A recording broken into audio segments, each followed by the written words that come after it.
Thank you, everyone. We are pleased to welcome you all here. Today's the EAS webinar, the food industry in Japan. Webinar, how to enter the Japanese market in the food industry. Today, it's all about the Japanese food sector, which is now booming due to the COVID pandemic. People are staying at home and then they eat more luxury food at home instead going to the restaurants. And then today we have a special guest, Sander from Artisan Honey. I think everyone in Estonia knows Artisan Honey. Sander, Sander, thank you for joining today. Thank you.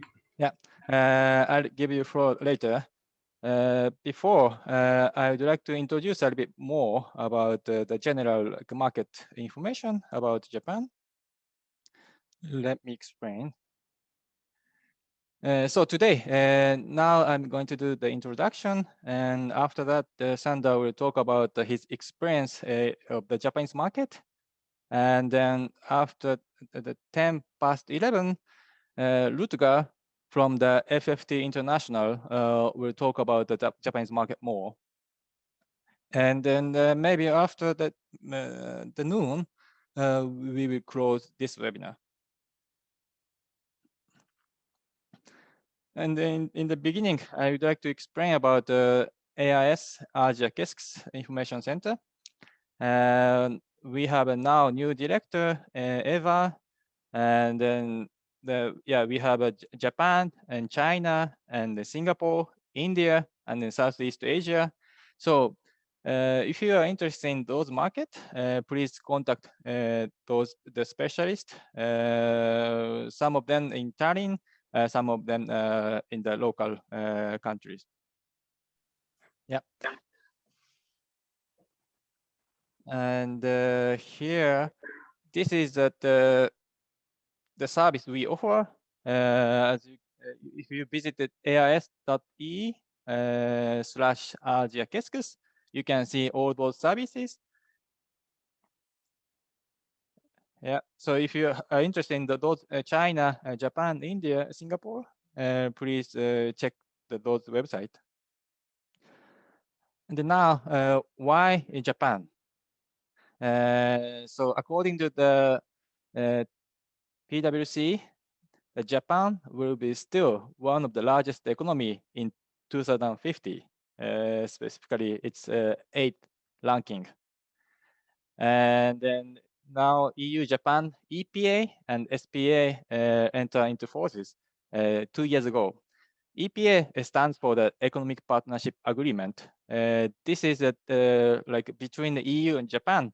We agree that to eliminate trade tariff, almost all trade tariff within 15 years. Some of the trade tariff already disappeared, but some of them still remain. But gradually, those tariffs will decrease.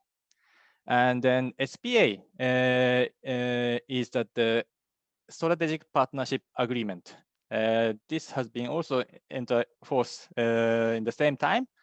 It's about collaboration and then also cooperation between EU and Japan, not only economically the aspect, but also the political and also all that the regulations that the EU and Japan will collaborate in the future. Especially when we talk about politics, some of you think that is it related to the trade business?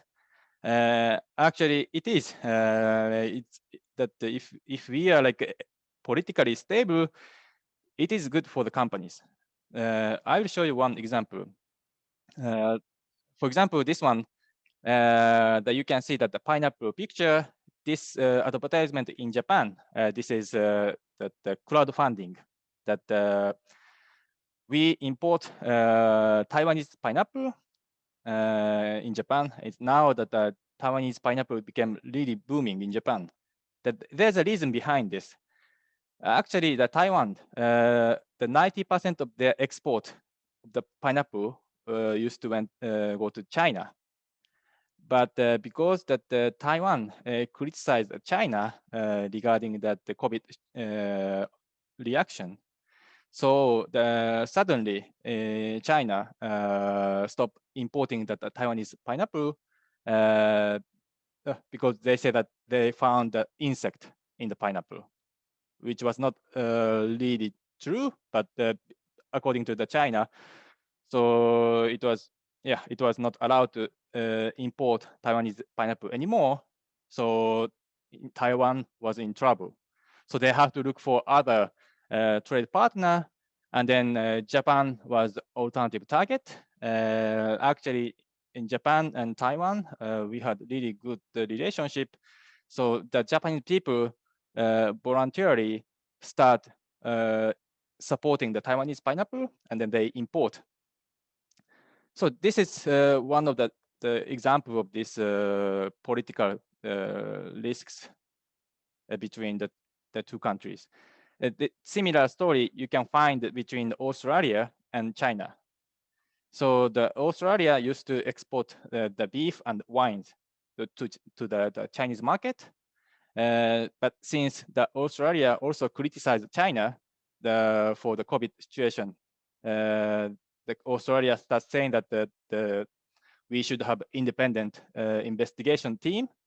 Then the Chinese government got upset, and then they put import tariff and the restriction to that Australian the beef and wines. So also in Japan now, I have seen that many people on the social media, they support the Australian product. They start drinking the Australian wines and so on. So yeah, less political risks is it's good. And then this is what I can say, that between Japan and the EU, it's really stable. I don't think that if EU criticize Japan for something, then Japan will, do some restriction or import tariff. I don't think it will happen. Okay, so some numbers. This is something I have checked before for some sectors in the Japanese market, the honey, cheese, and ham sausage. So it's interesting to see how many the amount of the honey or cheese are imported in Japan. You can see that in Japan, for example, that everyone eats honey.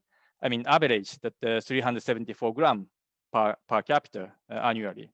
And then in cheese, 2.85 kilogram, and the ham and sausage, almost 5 kilogram.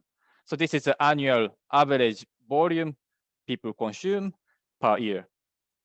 And then when it comes to the import, actually honey, Japan import 94%. And then cheese is more than 50%. And ham and sausages, it's less than 10%. So as you can see that for Estonian companies, you can see that what is imported in Japan. And if Japan is importing more, then you can see that you have more chances. And then, but yeah, there's also like competition. For example, honey. China is the biggest exporter of honey to Japan. And then in case of cheese, Australia is the biggest importer, and ham sausage is the US is the biggest exporter. But you don't have to focus the competition with, for example, with China in terms of honey, because those Chinese honey is very cheap. And then in Japan, for the food production in the food factory, when they use the honey for the processed food, they 100% imported honey. So if you want to focus on the consumer honey, then you don't have to worry about the Chinese price, because anyway, they are meant for the factory, like a processed food. So yeah, for the participants, if you want to know your market, the numbers, please contact me later. I can search for the numbers later. And then the one just general, the index, the consumer price index. This is quite important. you can see that the Japan, it's almost 0% for last 20 years. Japanese consumer price hasn't changed so much. On the other hand, that Estonia, the price increased more than 80% for last 20 years. So almost double that that you can see the price today compared to that 20 years ago. I think it's true. Like in my experience, when I came to Estonia first time, it was 2006. I felt everything was cheap, but now I don't see that so much, like so many cheap stuff here. Yeah, that's the reason why that the Japanese consumer price index hasn't changed, because Japan is still in bad shape of the GDP growth rate, below the average of the world average. Yep. And then if you want to know about the Japanese culture and nature, then you can check this ETV Lafric Japan. This is it's less than 2 hours video. It was very interesting for me also. Yeah, you can see that a lot of nature in Japan, and then for some Estonian, some people believe that Japan is full of the the buildings and the only cities, but actually that Japan is Japan is rich in the nature. The forest coverage rate is more than 60%, which is a little bit over Estonia's percentage. Okay, so now I will end myself, and then I give Sander the floor. So Sander, wait. Okay. Wait, and then before that, I will let Rutger make co-host.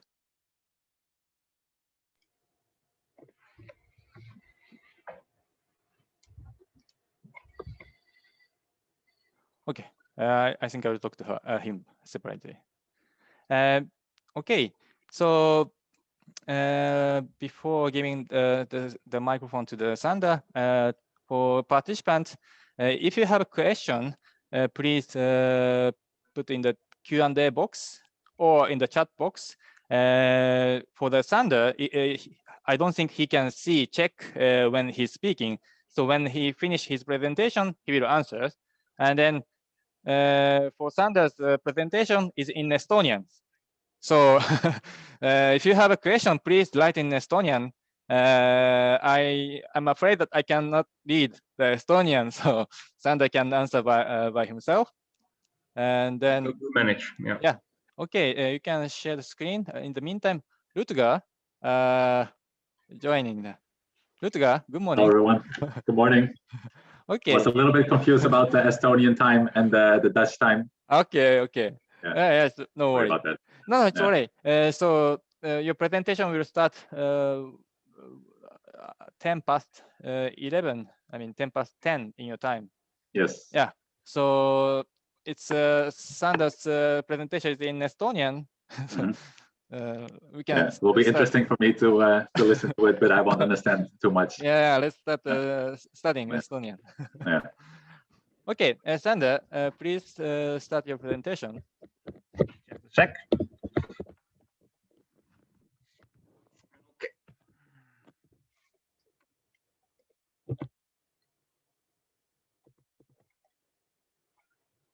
Share the screen.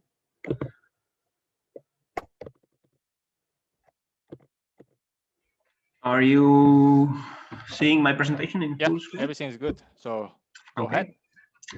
Hello everyone, tere kõigile. Kuna me lõppisime kokku, et mina räägin eesti keeles, siis nii on. Minu nimi on Sander ja mina esindan siis ettevõtet Artisan Honey ja meie tegevuseks on siis, me oleme arenenud välja Eesti mesindusest ja meie tegevuseks on siis nagu anda Eesti mehele pisut lisaväärtust läbi tootearenduse ja algusest peale on meie nagu missiooniks olnud siis ka Eesti mehe turustamine välisturgudel. Ja tänane ettekande teema on siis Jaapani keskne. Ma siis räägin täpsemalt, mida me seal 7 aastat seal Jaapanis juba teinud oleme ja üritan siis ka välja tuua võib-olla mõned sellised universaalsemad õppetunnid, millest oleks võib-olla ka teistel ka kasu. Pisut endast, et ma olen juba üle 10 aasta ettevõtlusega tegelenud mesindusalal. Kõik algas muidugi süütust hobist, mesilastega tegelemine. Aga tänaseks olen siis partner ühes Eesti suurimas mesilas, kus meil on 1500 mesilaspere ja toodame siis seal seda head Eesti mett. Nagu mainisin, et 7 aastat olen siis seotud Artisan Honey'ga ja mee brändimise ekspordi edendamisega. Artisan Honey sündiski umbes sel hetkel, kui me olime mee tootmisega juba mõned aastad tegelenud ja suurel hulgal mett oli juba lattu toodetud, aga siis tekkiski nagu vajadus selle meega midagi peale hakata. Et see perspektiiv, et teda nagu odavalt kokkuostjatele müüa ei tundunud väga ahvatlev, et siis tekkiski selline premium meebrändi kontseptsioon ja mõeldud tehtud, panime selle mee ilusatesse purkidesse, segasime sinna sisse veel külmkuivatatud metsmarju ja läksime siis selle nii-öelda puhtast loodusest tootega maailma vallutama. Fookus Aasia suunal oli meil nagu algusest peale paigas, et miks see nii sai, võib-olla isiklikust taustast tulenevalt, et mul oli juba noorest saati hakkasin tegelema ühe Jaapani mõttemänguga. Lihtsam nimetus sellele on 5 ritta, Komoku ja Renju ja siis juba noorelt läbi selle mängu puutusin kokku Aasia inimestega ja Aasia kultuuriga ja toimusid ka võistlusreisid Aasiasse. Sellele järgnesid hiljem mitmed seljakotireisid risti läbi Aasia risti põiki ja üks päev siis jõudis kätte ka see päev, kus tuli siis nagu meepurgid kohvrisse pakkida ja minna neid seal tutvustama ja müüma. Kuidagi selline kiik selle Aasiaga on nagu olnud läbiv. Et ideaalmaailmas võiks nagu sellest ekspordist ette kujutada niimoodi, et me saadame mõned e-kirjad ja näidised ja tulemuseks on siis see, et me saame konteineritega kauba teele panna. Võib-olla natuke keerulisem variant on see, kui sa pead käima ise ka võib-olla lennukiga seal kohal ja sõlmima selle lepingu enne, kui kaup liikuma hakkab. Aga see on nagu rangelt öeldus kõigest nagu ideaalmaailm. Et meie nagu tegelikkus näeb välja nagu visualiseerituna midagi sellist, kus sul on lõputul hulgal kõikvõimalikku kommunikatsiooni. Sa käid seal kohal mitmeid kordi, sul on väga palju erinevaid kohtumisi kõikvõimalike osapooltega, sa saadad sinna väga palju näidiseid. Et need sümbolid siin, mida ma siin edaspidistes slaidides ka kasutan, et nad üritavad natukene siis anda nagu nendest tegevuse mahtudest võib olla mingisuguse nagu idee. Ja et siis nagu ära tõestada, et see päriselt ka meil niimoodi läks, ma hakkangi siis nagu aastat enam-vähem nagu meie põhilised sammud nagu läbi käima. Et kõik nagu algas meie jaoks aastal 2014. Tol ajal liikles Eestis jutt Joik looduskosmeetika brändi ettevõtte eduloost Jaapanis. Ja see mõnevõrra nagu tekitas nagu uudishimu ja sellist julgustust, et et kui neil läheb seal Jaapanis nagu väga hästi, et miks me ei võiks siis ka näiteks Eesti meega sinna suunas vaadata. Ja kuna meil oli algusest 0 kontakti ja mitte mingisugust kogemust ei olnud, siis kõige esimene samm, mis me tegime, oli meie enda ettevõtte profiili üleslaadimine, siis Jetro kodulehel. See on selline võib-olla analoogne organisatsioon kaubandustööstuskojaga, kus sa saad enda äripakkumise üles panna. Ja see on seal siis avalikult vaadeldav võimalike huvitatud seas. Ja üsna pea võttiski meiega keegi konsultant Jaapanis ühendust ja pakkus meile võimalust, et ta viib meid kokku ühe võimeka meie ärimehega, et tulge Tokyosse.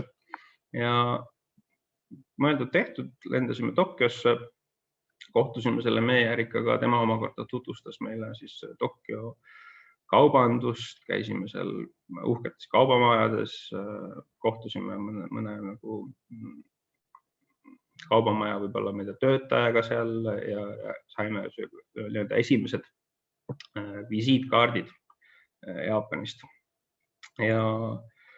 Aga kui see reis nagu läbi sai, siis oli midagi segadust väga palju, et kuidas me siis nagu nende jaapanlastega suhtlema hakkame. Et esimene suurem barjäär oligi siis see sama keelebarjäär, et väga harva, kui tegelikult Jaapanis õnnestub ladusalt inglise keelega äri ajada. Keegi peab sul olema abis. Ja esialgu me leppisimegi kokku ühe Tokyos elava eestlasega, et tema siis meid edaspidises suhtluses nagu aitaks ja toetaks. Vajadusel ka siis käiks seal kohapeal kohtumas, et meil ei oleks seal vaja iga asja peale nagu kohale sõita. Pikin see vahele siis neid lubatud nagu universaalseid õppetunde, et lisaks siis sellele keelebarjäärile on ka väga suur barjäär Jaapani turul sisenemiseks inimeste ja kultuuriruumi mõistmine. Et me oleme harjunud sellise otsekohese suhtlemisega, et mis siis nagu et need koosolekute ja kohtumiste tulemused peaksid olema nagu kohe veel selged, aga jaapanlased sulle kunagi sellist selget vastust tegelikult ei anna.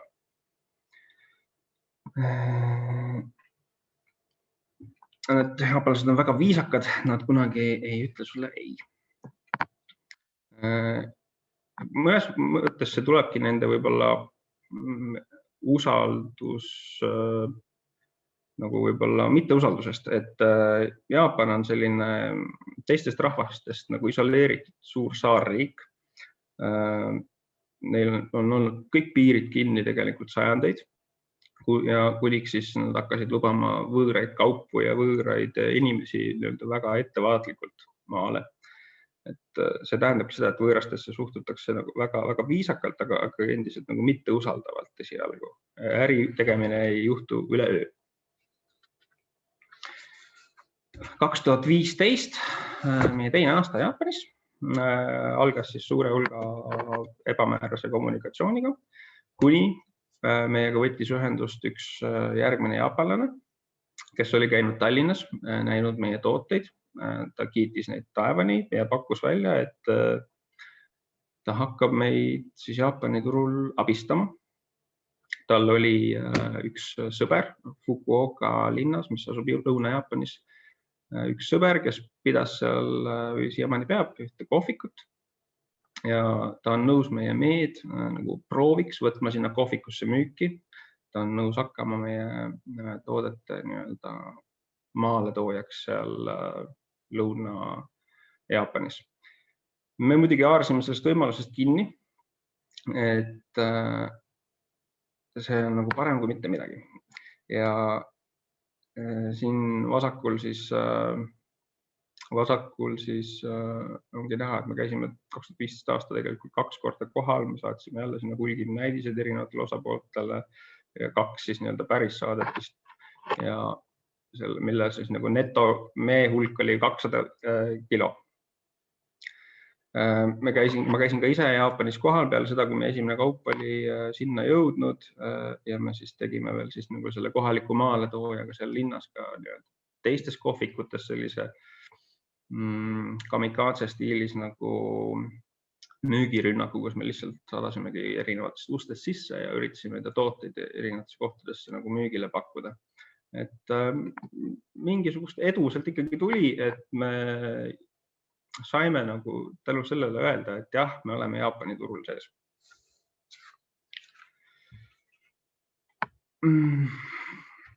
Üks väga oluline teema, nagu ennist ka esimeses õppetunnis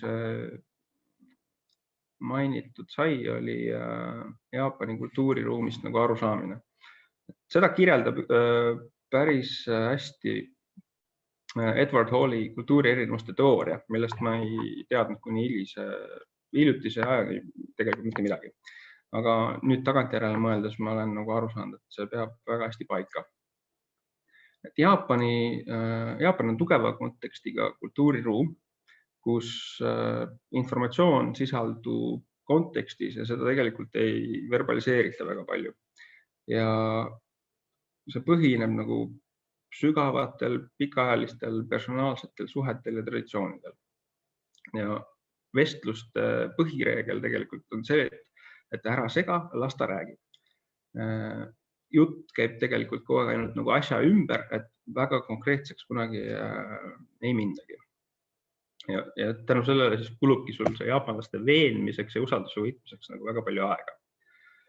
Meie oleme pärit jällegi siit Põhja-Euroopast, kus meie kultuuriruum on nõrga kontekstiga. Me oleme harjunud sellele, et meie kohtumiste fookus on väga ratsionaalsel informatsioonil. Me saavutame need emotsionaalsed laengud uute üllatuste informatsiooniga ja räägime konkreetselt asjast. Aga see on tegelikult Jaapaniga nagu risti vastupidine. Liigume järgmisse aastasse. Siin on ka jälle näha, et 2 korda oli vaja kohal käia ja tulemuseks on siis taas kord 200 kilomeetrit aastas. Kommunikatsioon tänu meie jaapanlasest nagu agendile läheb hõlpsamalt. Me saame nagu paremini aru, mis meist tahetakse ja mida me suudame pakkuda.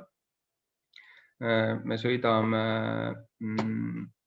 kohe aasta alguses Tokyosse teha tooteesitlust ühele potentsiaalsele hulgimüüjale, kes siis nagu näitas huvi üles meie toodete edasimüümisest Jaapanis. Ja siis teine reis Jaapanisse oli ka väga põnev.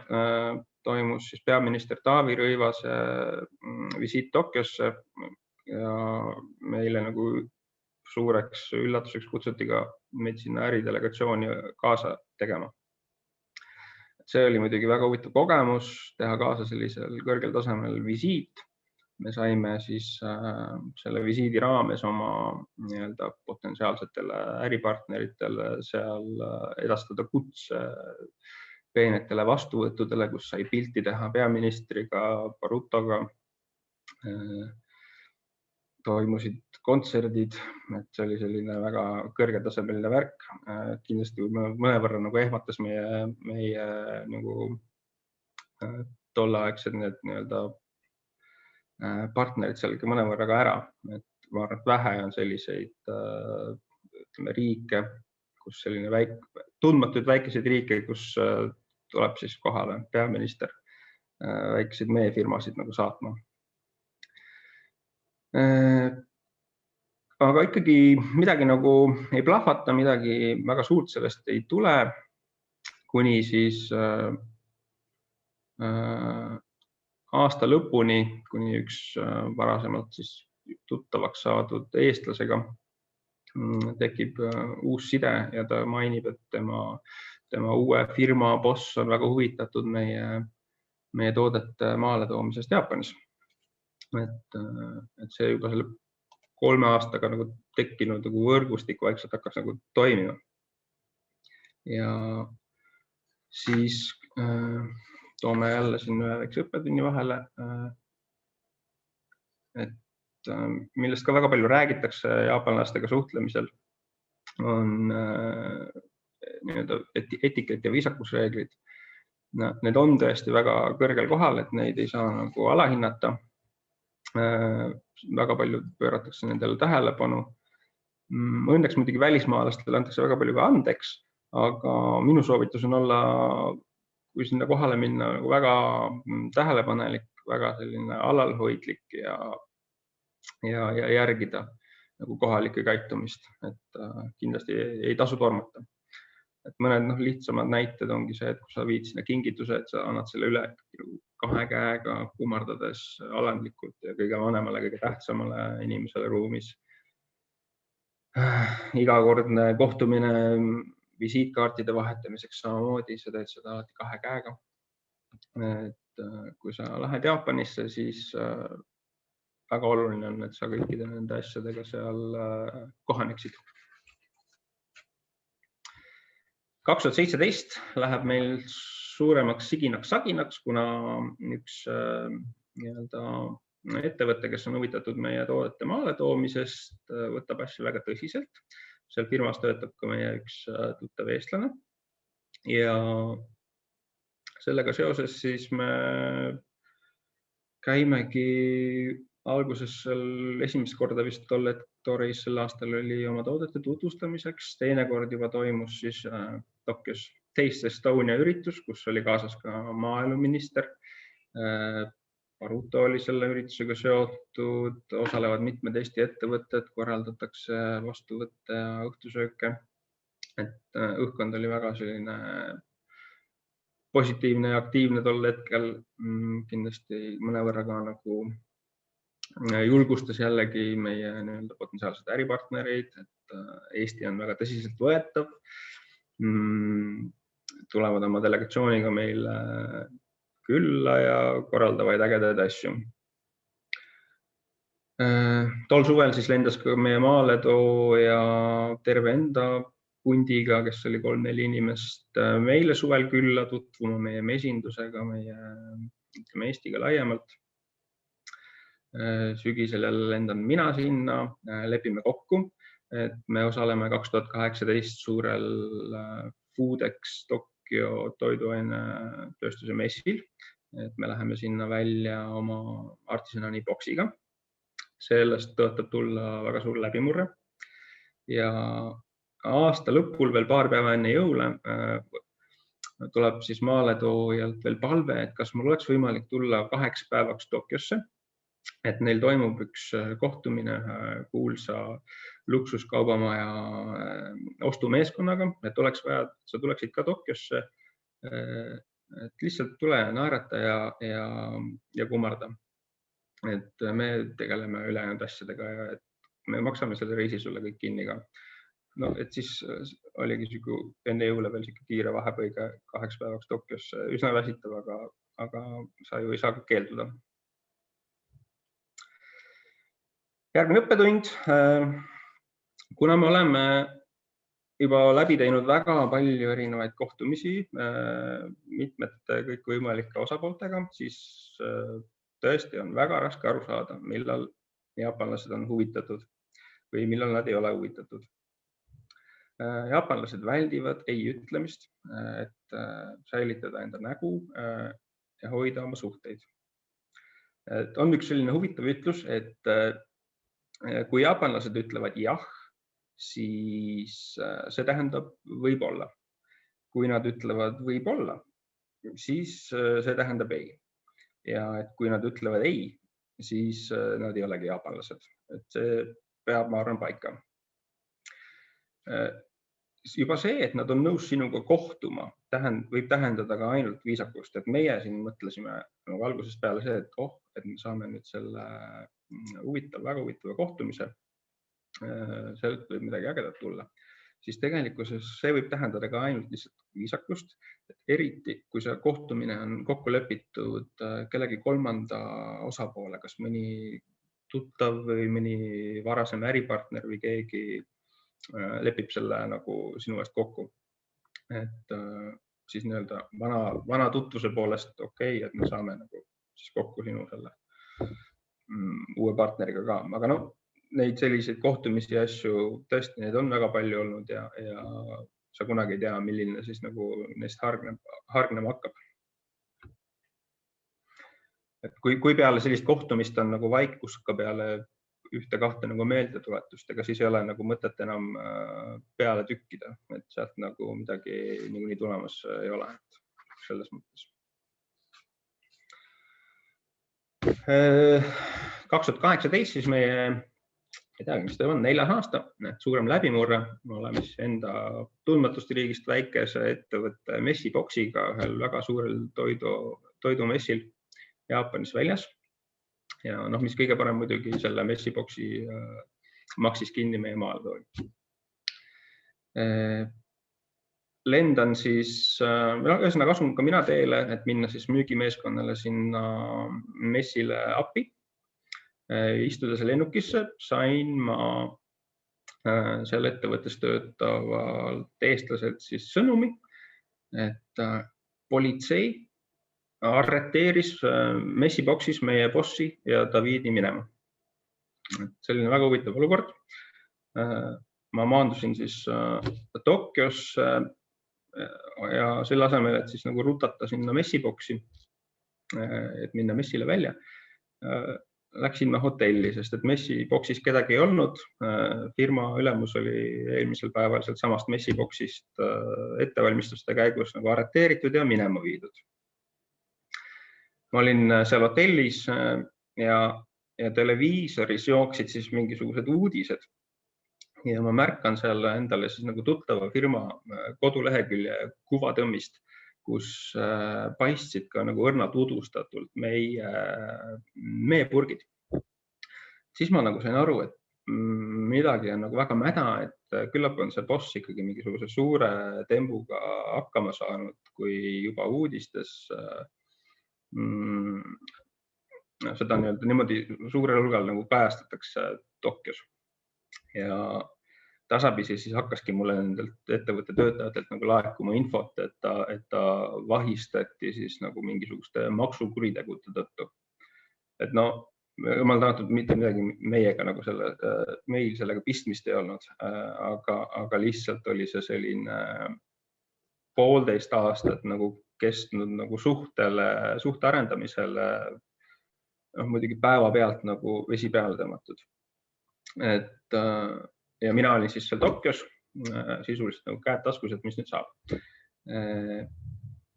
Kuna meil see messiboks oli olemas ja ta oli juba kinni makstud, siis me ikkagi otsustasime, et me peame sellest olukorrast nagu maksimumi võtma ja meil õnnestus siis 2 päevaks ikkagi see boks nagu loominguliselt nagu mehitada. Et siin pildi pealt on näha ka, et meil oli siis abis 2 Tokyos elavat eestlast, kellega me siis väärikalt selle oma tootetutvustuse seal 2 päeval ära tegime ja kogusime ka nagu arvestataval hulgal erinevaid kontakte, aga nende kontaktide põhiline häda oli selles, et nad eeldasid, et sul on juba maaletooja olemas. Nemad tahtsid juba seda kaupa osta nagu Jaapanis. Tegime selle follow-upi ka nagu omade jõududega nagu nii hästi ära, kui suutsime jaapani keeles ka, aga midagi nagu tõsisemat susisema ei hakanud, sest et meil ei olnud maaletoojat enam. Ütleme, et see tagasilöök kajastub ka siin nagu selles graafikus, kus me olime suutnud juba 300 kilo pealt kukkuda tagasi 100 kilo peale aastas, mis muidugi oli meie jaoks üsna raske hetk emotsionaalselt ka. Et mis me nüüd siin teeme, 5 aastat oleme siin väga palju nagu investeerinud Jaapanisse, et kas me nüüd peaksime siis tõesti sellest kõigest loobuma. Mis oli nagu hea asi selle kõige juures, oli see, et me endiselt saime 5 aastat igal pool korrutada, et jah, me oleme Jaapanis. Ja see tõstis meie atraktiivsust teistes riikides. Näiteks meie Hongkongi partnerid tegid samal aastal väga head nagu müüki, kuni Hongkongis paar aastat hiljem muidugi on see olukord, poliitiline olukord väga palju muutunud, aga et mis nende jaoks andis nagu selle julgustuse oligi see, et me oleme Jaapanis, me oleme läbinud mingisugused teatud nagu kõva filtri ja see oli nagu neile suureks julgustuseks, et meil seal nii palju toimub, me käime seal messidel, me käime seal kogu aeg kohtumistel, et see on ikka juba väga värk, et me siis tahame ka teiega seda äri ajada. Et selline siis see 2018 lõpp. Ma käisin ka peale seda messi Tokyo Eesti saatkonnas meie rasket saatust kurtmas ja ilmselt õnnestus seal ka nagu jätta selline mulje, et meid võiks nagu selles olukorras kuidagi aidata ja siis saatkonnal olid kontaktid ühe maaletoojaga, kellega ta meid viis kokku ja me siis uut aastat nagu alustasimegi uue maaletoojaga suhtlemisel. Et nagu ma juba mainisin, et see Jaapanis väljas olemine kõik need 5 aastat on väga palju tõuganud tegelikult meie äri nagu muudes riikides asjas. Ja võib-olla ka Eestis, seda ei tea. 2019 oli siis suurem läbimurre. Me alustasime aasta alguses läbirääkimisi uue maaletoojaga ja need läksid väga edukalt. Ma arvan, et need läksid väga hästi sellepärast, et meie lugu oli juba sedavõrd veenev. Me näitasime ennast, see graafik juba näitab, et me oleme olnud väga järjepidevad ja järelikult usaldusväärsed partnerid. Ja see ilmselt võimaldaski seda, et need maaletoojad olid nõus investeerima meisse ja meie toote müüki. Ma veetsin 2019 kevadel peaaegu et 6 aega Jaapanis kohapeal. Toimusid 2 olulist asja, et üks nendest oli siis jälle järjekordne üks kõrgetasemeline visiit. Euroopa Komisjoni volinik Phil Hogan käis Jaapanis käivitamas uut Euroopa Liidu ja Jaapani vahelist kaubanduslepet. Sinna oli jälle siis kaasatud mingisugune üsna laiapõhjaline nagu äridelegatsioon, kuhu sai lihtsalt kandideerida. Meid valiti sinna ka ilmselt sellepärast, et me oleme juba 5 aastat seal Jaapanis oma rida või kohta üritanud leida. Ja selle raames siis, mis see põhi nagu jällegi kasu sellest tekkis, oligi siis seesama, et me saime oma maaletoojatele jälle näidata ennast väga heast küljest erinevatel vastuvõttudel. Ja me saime lihtsalt väga hea võib-olla kontaktvõrgustiku ka teiste Euroopa ettevõtetega, kes Jaapani turul nagu toimetavad.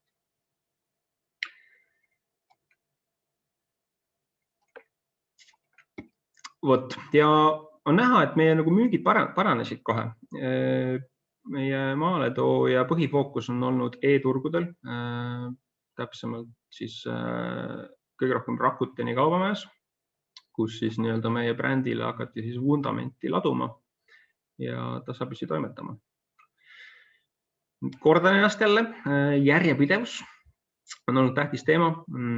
Kõikidele detailidele soovitan panna väga palju rõhku.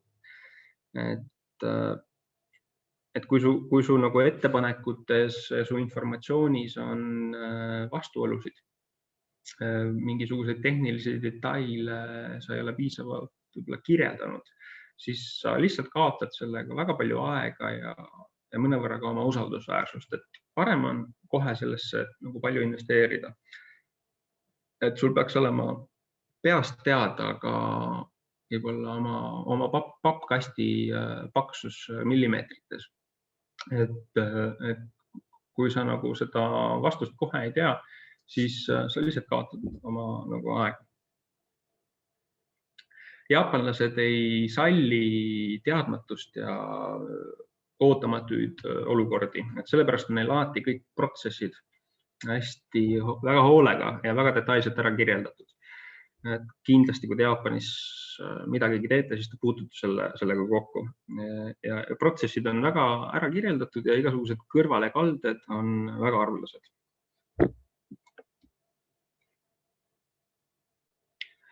Eelmine aasta, 2020, siis algas meil pandeemiaga. See tekitas meis siin Eestis Artisan Honeys küll väga palju sellist ebakindlust, et mis nüüd siis saab. Et me oleme juba ennast vintsutanud juba 6 aastat, et mis nüüd siis saab, kui see pandeemia tuleb. Aga meie Jaapani partnerid ütlevad, et muretsemiseks ei ole põhjust, et meil on kõik juba vundament on nagu hästi laotud. Et nemad arvavad, et meie müük läheb nagu tasapisi ülesmäge edasi. Et see on ka võib-olla näide sellest, kuidas see pandeemia nagu väga palju seda Jaapani elu ei mõjutanud, sest et neil on juba see ettevalmistus selleks nii hea, et nad kandsid juba maske juba ammu enne seda pandeemiat. Et mida meie siis teha saame, kui reisida ei saa, kohapeal käia ei saa, siis me lihtsalt pakume nagu proaktiivselt kõikvõimalikku tuge, mida me siis nagu saame pakkuda, mis puudutab tootearendust, mingisugune pilte, turundusmaterjale, mis iganes nagu neil võiks vaja olla, et seda me neile nagu jooksvalt pakume. Ütleme, et see suhe selle praeguse maaletoojaga niimoodi ülesmäge käima läks, et selle suur põhjus ongi võib-olla see, et meie vastu on tekkinud mingi teatud usaldus, sest me oleme nagu näidanud just seda oma visadust nagu välja oma selles loos seal Jaapanis. Ja see nagu läheb nendele hästi korda ja tekitab sellise äri ajamiseks nagu sellise usaldusliku fooni. Ja äri ajamine või suhted seal Jaapanis on väga tegelikult personaalsed ja need suhted ongi need, mida tegelikult võib-olla, millesse tulekski võib-olla tegelikult alguses kõige rohkem nagu investeerida. Ja muidugi peaksid sa olema nagu kindel, et sa ka nagu saaksid seda nagu õiget nagu tagasisidet ka, aga just seda toodet tegelikult erinevate Jaapani inimeste peal alguses testida oleks ka nagu hea nõu. Et ka seda toodet peaksid nagu kohandama. 2021 me läheme uuesti, tekkis võimalus minna välja Kuidas Jaapani messile. Seekord meil vedas, meie maaletoojat ei arreteeritud ja ta sai minna messile välja. Ja see oli pandeemia tingimustes küll oluliselt väiksema külastajate arvuga mess kui tavaliselt, kas äkki kuskil kolmandiku peale, kui oli see reaalne külastajate arv tavalisega võrreldes, siis me jäime väga rahule. Ma ise küll seal kohal ei käinud, aga maaletoojal oli see ka esimene sellelaadne kogemus Kudasi messil ja ta jäi väga rahule. Nad said kokku üle 200 kontakti. Kontaktide profiil oli erinevatest nagu jaemüüjatest hulgimüüjateni välja, sealhulgas siis suured tarbijaühistud, väikepoodide omanikud ja päris mitme kontaktiga on juba esimesed proovitellimused ka käiku läinud ja mingid mitmed suuremad teemad on nagu läbirääkimistel seal Jaapanis. Et eks ole siis näha, kuidas see meie graafik nagu edasi liigub, aga täna ei ole nagu põhjust pead küll norgu lasta, et meil on siit ainult nagu paremaks minna. Põhimõtteliselt ma olen suutnud selle aega enam-vähem meie selle 7 aastat juba ära kirjeldada, milline see teekond umbes on olnud. Põhilised nagu nõuanded olekski, et kui sa Jaapani suunal nagu mõtled või tegutsed, siis ei ole kindlasti nagu ei juhtu midagi seal üleöö. Keegi tegelikult sind ju seal ei tea ja ei tunne. Samamoodi ka nagu Eesti on üsnagi tundmatu tegelikult päritolumaana. Seda tuleb väga palju selgitada, kus sa oled, missugune see Eesti on. Aga õnneks meil ei ole nagu midagi ka häbeneda. Varu siis seda pikka vaadet ja võib-olla üks oluline sõnum on ka see, et sa pead seal ikkagi kohal käima ja aru saama sellest Jaapanist ja sa pead selle Jaapaniga nagu kohanema, et sul seal hästi läheks. Ja võib-olla üks asi veel, mis ma välja tooksin, on see, et nende aastate jooksul nagu on tekkinud seal teatud nagu selline võrgustik, mis näitab ka seda, et sul on suhete arendusse tuleks nagu panustada ja see tekitab selle võrgustiku, kus sa saad liikuda, et sul on oluline, et see pall alati veereks. Ja samas, kui midagi ka juhtub, siis see võrgustik on see, kuhu sa saad nagu tagasi kukkuda. Et ta nagu töötab ka nagu tegelikult turvavõrgustikule, et see on nagu see näide, kuidas meil siis nagu päeva pealt plaks maale nagu ära kadus, et see nagu oli võib-olla sellest. See oli muidugi, ma arvan, Jaapani puhul ikkagi üsna haruldane näide, et üldiselt ma arvan, selliseid asju ei juhtu, aga vot kunagi ei tea, kelle otsa satud. Et kõik nagu tundub nagu minevat väga hästi, aga ikka juhtub. Eesti kuvand muidugi on seal positiivne, kui kellelgi üldse mingisugune kuvand on tekkinud. Aga jah, et see tundmatus on võib-olla see põhimure ja et meil ei ole veel eriti midagi välja näidata. Ja sellega minu esitlus on lõppenud, et nüüd vist ma kuskilt leian need küsimused ja vastuste vooru jaoks ka õige koha üles, et siis saan heal meelel veel midagi lahti seletada, kui midagi jäi arusaamatuks või ebaselgeks. Sander, thank you for your presentation. We have one question in the chat box. The part you say 200 kilogramm aastat. Do you read? Ja, 200 kilo aastas käivaks teeb. Ma ei olegi uurinud või peast, mis ma oskan öelda. Ütleme jämedalt niimoodi, et meie nagu see väljamüügi kilo hind nagu sõltub väga palju sellest, mis pakendis me seda müüme. Et on suur vahe, kas me müüme seda mingis väga väikeses 50 grammises purgis või siis mingisuguses poolekiloses purgis. Et sellest sõltub ka väga palju see number, aga 200 kilo võib-olla aastane käive, ütleme jämedalt ongi mõni tuhat eurot ja transpordi maksumus on jämedalt kuskil paarkümmend protsenti, sest et tänase päevani meie mahud on ikkagi niivõrd väikesed, et me saadame kaupa lennukiga, mis on tahes-tahtmata kallis lõbu.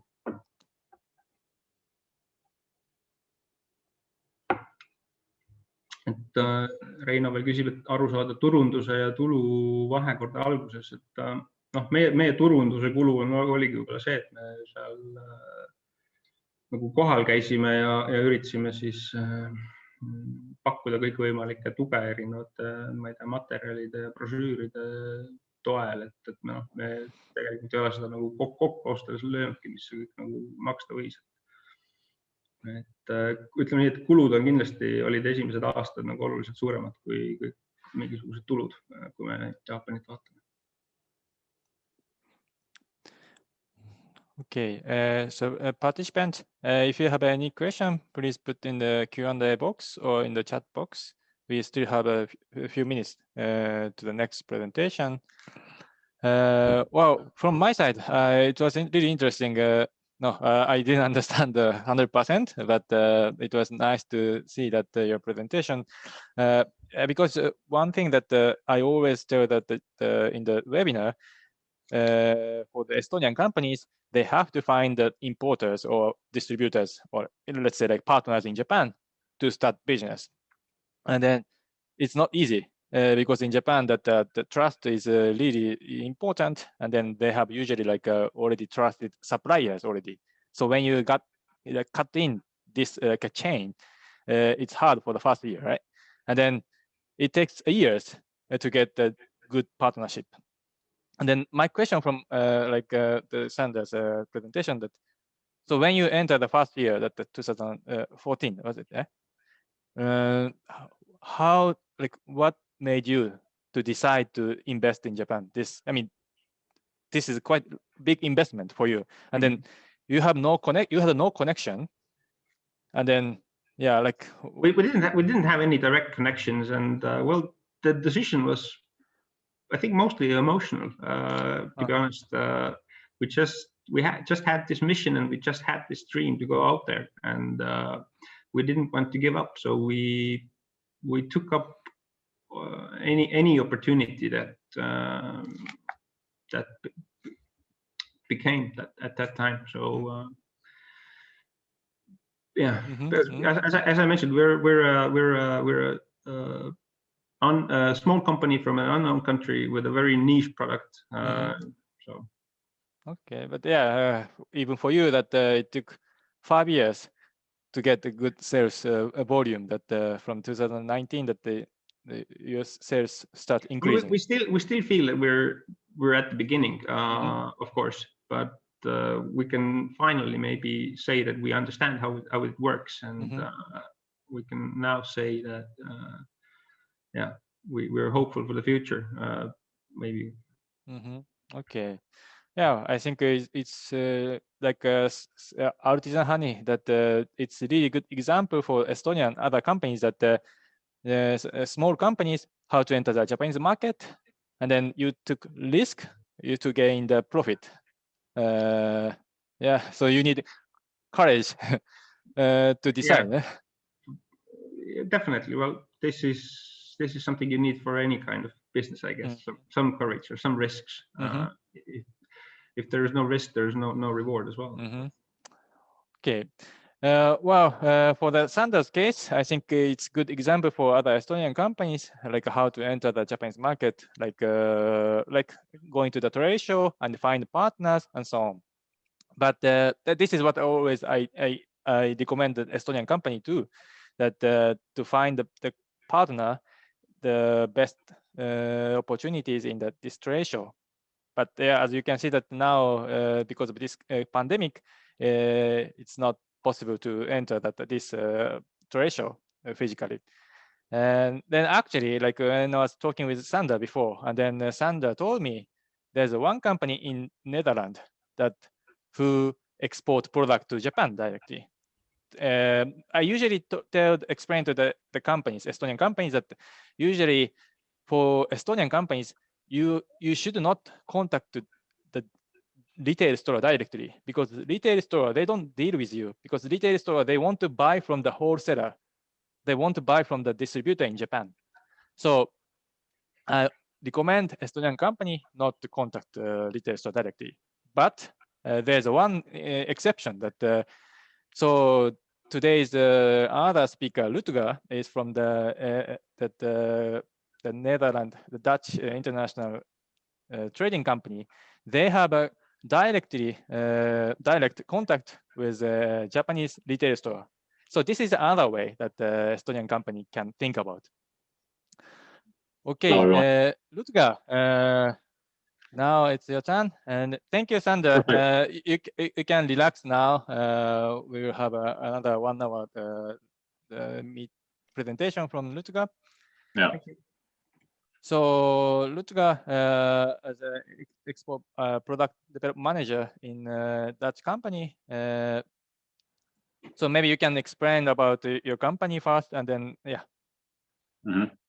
Okay. Well, hello everyone. It's a pleasure to have this talk today. Can you see my screen, Tsubasa? Yeah, it's not in the presentation mode yet. Yes. No, it is. Okay. Yeah.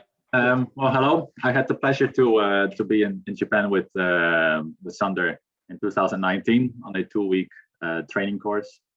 So that's how we got to know. And actually, I've never ever been in Estonia. I heard it's a beautiful country. I've seen many beautiful pictures of Tallinn and other places, but maybe one day I have the opportunity. But Sander and I, we spent 2 weeks in 2019 on a training program in Japan, in Tokyo, and that's how we got to know. And then when we heard of this presentation, I gladly joined. So yeah, here I am today. First, a little self-introduction. So my name is Rutger Mout. I am from the Netherlands, which is just like Estonia, also a very small country that sometimes people don't know about too much. And I've actually been a product manager at FFT International since 2018. And FFT International is a Dutch international trading organization. We usually export and develop European products for Asian markets. And I'm in charge of the Japanese market. So I'm completely in charge of finding the right products and developing the right products for Japanese supermarkets, supermarket chains, restaurant chains, but also for Japanese wholesalers and industrial users. So that's a little bit introduction of my work. I've been doing this, ever since I graduated. And before I graduated, I also studied for a period of time in Japan, and I speak Japanese, pretty fluently. So yeah, every day I talk with Japanese retailers, restaurant chain buyers, and other people in Japan. So I have a very active network in the country. But I also have a very active network in Europe, because my job is also to develop the right products, basically for a lot of retailers. So I don't only just sell and develop products, I also source them on behalf of many, retailers in Japan. So that's my job, and I communicate daily in Japanese with I would say over 20 customers. And we have in Europe about our company has about at least 100 suppliers in Europe. We export many products to a lot of Asian countries, and Japan is one of the biggest countries. And I actually managed to increase the revenue from only less than 1 million to this year is probably going to be 8 million revenue. So it's been quite a big growth relatively. Because we are not that big of a company, but we are growing rapidly. So yeah, it's been since 2018. I've been joining the company, and my job basically was to increase revenue share, increase the amount of customers we have, finding the right products, for this challenging market. And so I'm going to do a little bit the same, but very briefly for Estonia, of course, today. Because I was asked to present some information about trading, some Estonian opportunities for trade in Japan. Based from my point of view, because as a Dutch company, we have a different view on export, and products that we can sell in Japan, as opposed to maybe Estonia, because currently we don't have any suppliers in Estonia. And I'm not too sure about what the big, in the food industry, what the big categories are, what is commonly produced and what Estonian food producers are very competitive at. So my first approach was to have this kind of bird's eye view of Estonia, just to look at what the trading volumes, are in the last 4 years, just to get an overview of the size of Estonian trade between Japan and Estonia. So that's what you can see here in this table, is that between 2017 and 2020, the average annual import value is only 3.6 or between 3.6 and 4 million euros. In 2018 was only 3.4 million euros. So it is relatively small, but Estonia is of course also a small country, so that is to be expected. And as we can see here, we have natural cheese, which is the leader, followed by a few other products. And basically every year it's kind of more or less the same. So you have cheese, yeast, milk powder, and then some fish products basically. So that's the trade. It's not very diversified. And what caught my eyes, basically, I know that Estonia does have some good bakery products. They have very rich history in bakery products, so I was kind of surprised that it's only 5%. So that caught my eye. So I miss quite some products here that I could very much see being sold in Japan. So Estonia is of course known for their great air quality, a lot of forest, and all that rich nature. So I would expect some healthy processed foods. So in Japan, health products are quite a thing, especially because the population is just getting older and older, and people do believe that a lot of products have very great, positive impact on the health, and it's also a growing trend in Japan. The second one is frozen bakery goods. So I felt that this could be quite interesting, because in Japan, since the Japan EU EPA, bakery products, the tariff rates on bakery products have declined from about 25% to now about 7 or 8%. So this is quite a big decline, and it's become more and more, doable to import, bakery goods at a competitive price into Japan, as opposed to before 2019, when there were no free trade agreements and the tariff rates were incredibly high. So it's become more competitive to develop this category as well. And the last one is alcohol. So I would expect some maybe Estonian beers, maybe some craft beers, maybe some liquors to be sold. I completely missed this from the charts, and because the alcohol market, or at least the beer market in Japan, is getting more and more diversified, and because the liquor tax in Japan is changing and beer is becoming cheaper, I do expect that alcohol might be an interesting category as well. So this is like a bit of my bird's eye view of Estonia, what I can see. So the total trade per capita in 2020 was only €3 per person, and just to compare that with the Netherlands is €40. So even though the Netherlands is at least 4 times bigger, maybe 5 times bigger in population, and the trade per value, per value in capita is about 12, 13 times bigger. So that's quite a big difference. In the Netherlands, we have quite some different products that are being sold to Japan. So, for example, 20% of the total export value of food products to Japan is pork. Then it's followed by natural cheese, and then we have dog food, cat food, and then we have cocoa powder, and again pork, and this time processed pork. So we see that it's quite a different makeup.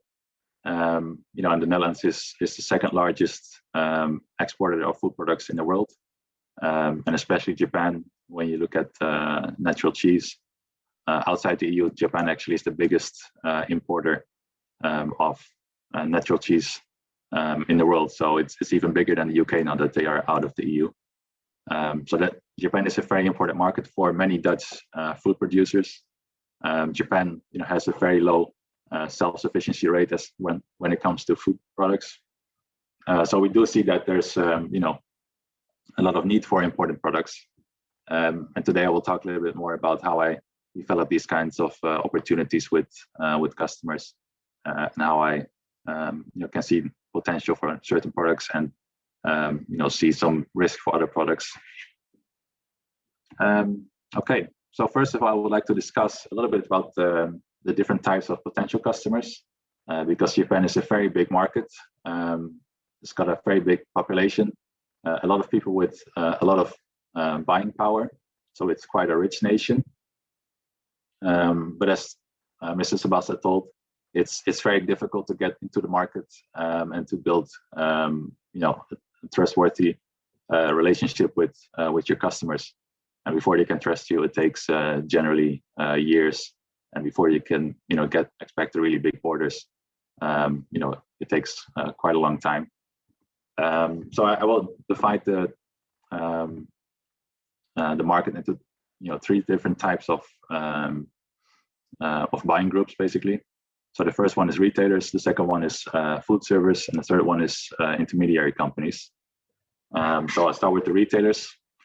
There are over 22,000 supermarkets in Japan, which I believe is quite a big number. But they are divided over 1,000 different companies. Just to compare with the Netherlands, we have about 5 different supermarket organizations, and that's about it. And they dominate the entire market. As we are a small country, that's generally more expected. But in Japan, the market is very fragmented. So you see 22,000 points of sales with only 987 companies. That makes about 23 points of sale per company on average.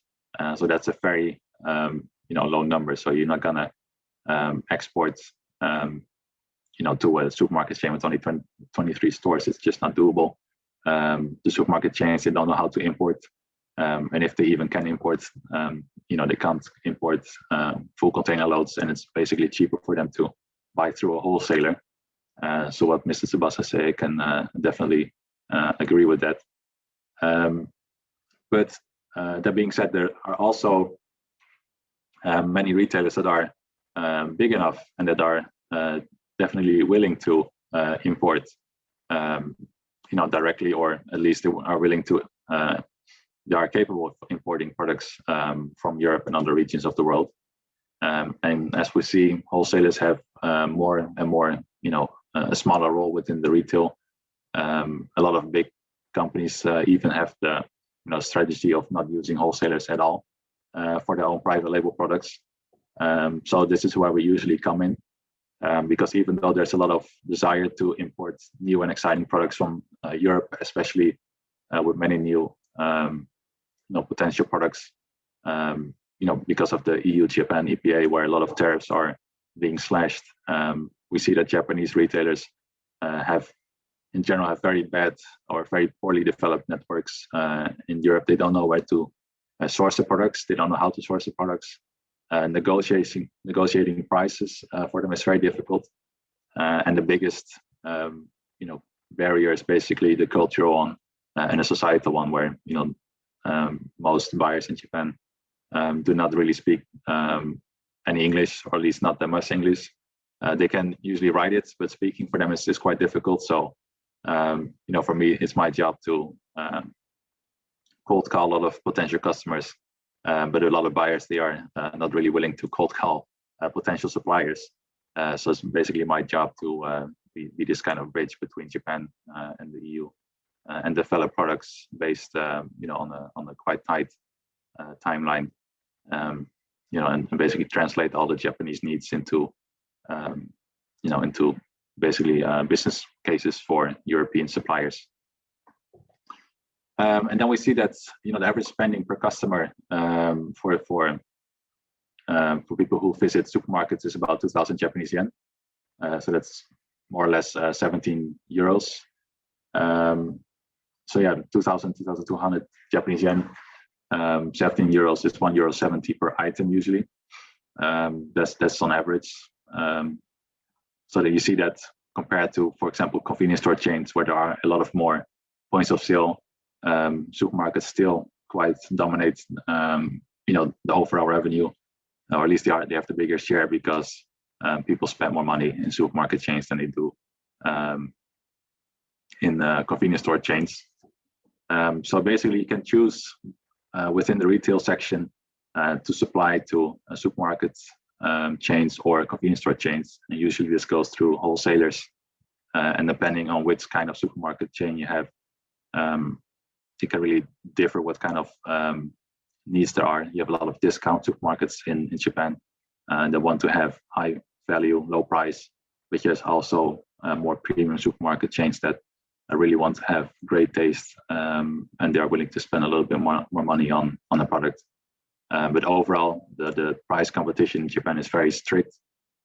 Just like in Europe, if you want to be listed as a supplier at a major retailer, you have to be really competitive in terms of pricing.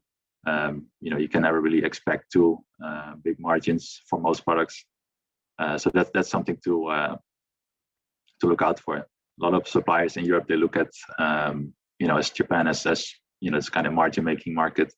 It's outside the EU, so they think that the competition is not that severe, but it definitely is. It's kind of comparable to Germany, where they have a lot of strong national buying power, a lot of domestic products and producers.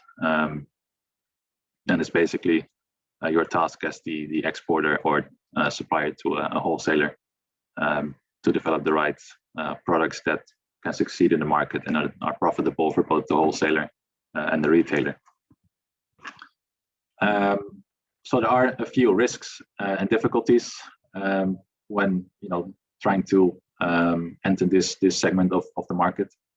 And the first one is product development. Japanese retailers are extremely demanding to develop the right products. So if they want to have smaller sizes, or they want to have increased quality of the recipes. If you don't do these kind of things, then chances are high that you cannot sell your products. I think in about 90% of the cases of our product developments, we have to develop a new recipe. We can't just take an existing recipe and sell it. So you should expect to completely develop a product from scratch. Product quality standards in Japan are also higher in general than in the EU. So for example, packaging quality in Japan is higher. Also taste. A lot of the times people underestimate how important the taste is, because in Japan, if someone doesn't like it, if the consumer doesn't like it, they won't buy it again, which is of course true for every market. But in Japan, people have different taste profiles, so you have to be really wary about the fact that product quality can mean a lot of different things in Japan. And depending on the product, you should really ask, what is important, what is valued. So that's a first tip. And then also claims. You can expect to receive a lot of claims, even for the smallest things that pose no harm to the consumer. But if maybe the packaging is not beautifully made, or is broken a little bit, or damaged, you will get this claimed. And if you want to be a long-term supplier, your job is to fix this claim, and to continuously improve your production process. So also pricing, just like I said before, pricing is very important, because just like product quality, sort of product taste, and smell and everything, the pricing is just as important. And as I showed in the previous slide, people spend only about 2,000 Japanese yen per store visit. So with 10 products, 200 Japanese yen, €1.70 per product. You cannot really expect to sell really expensive items, generally speaking.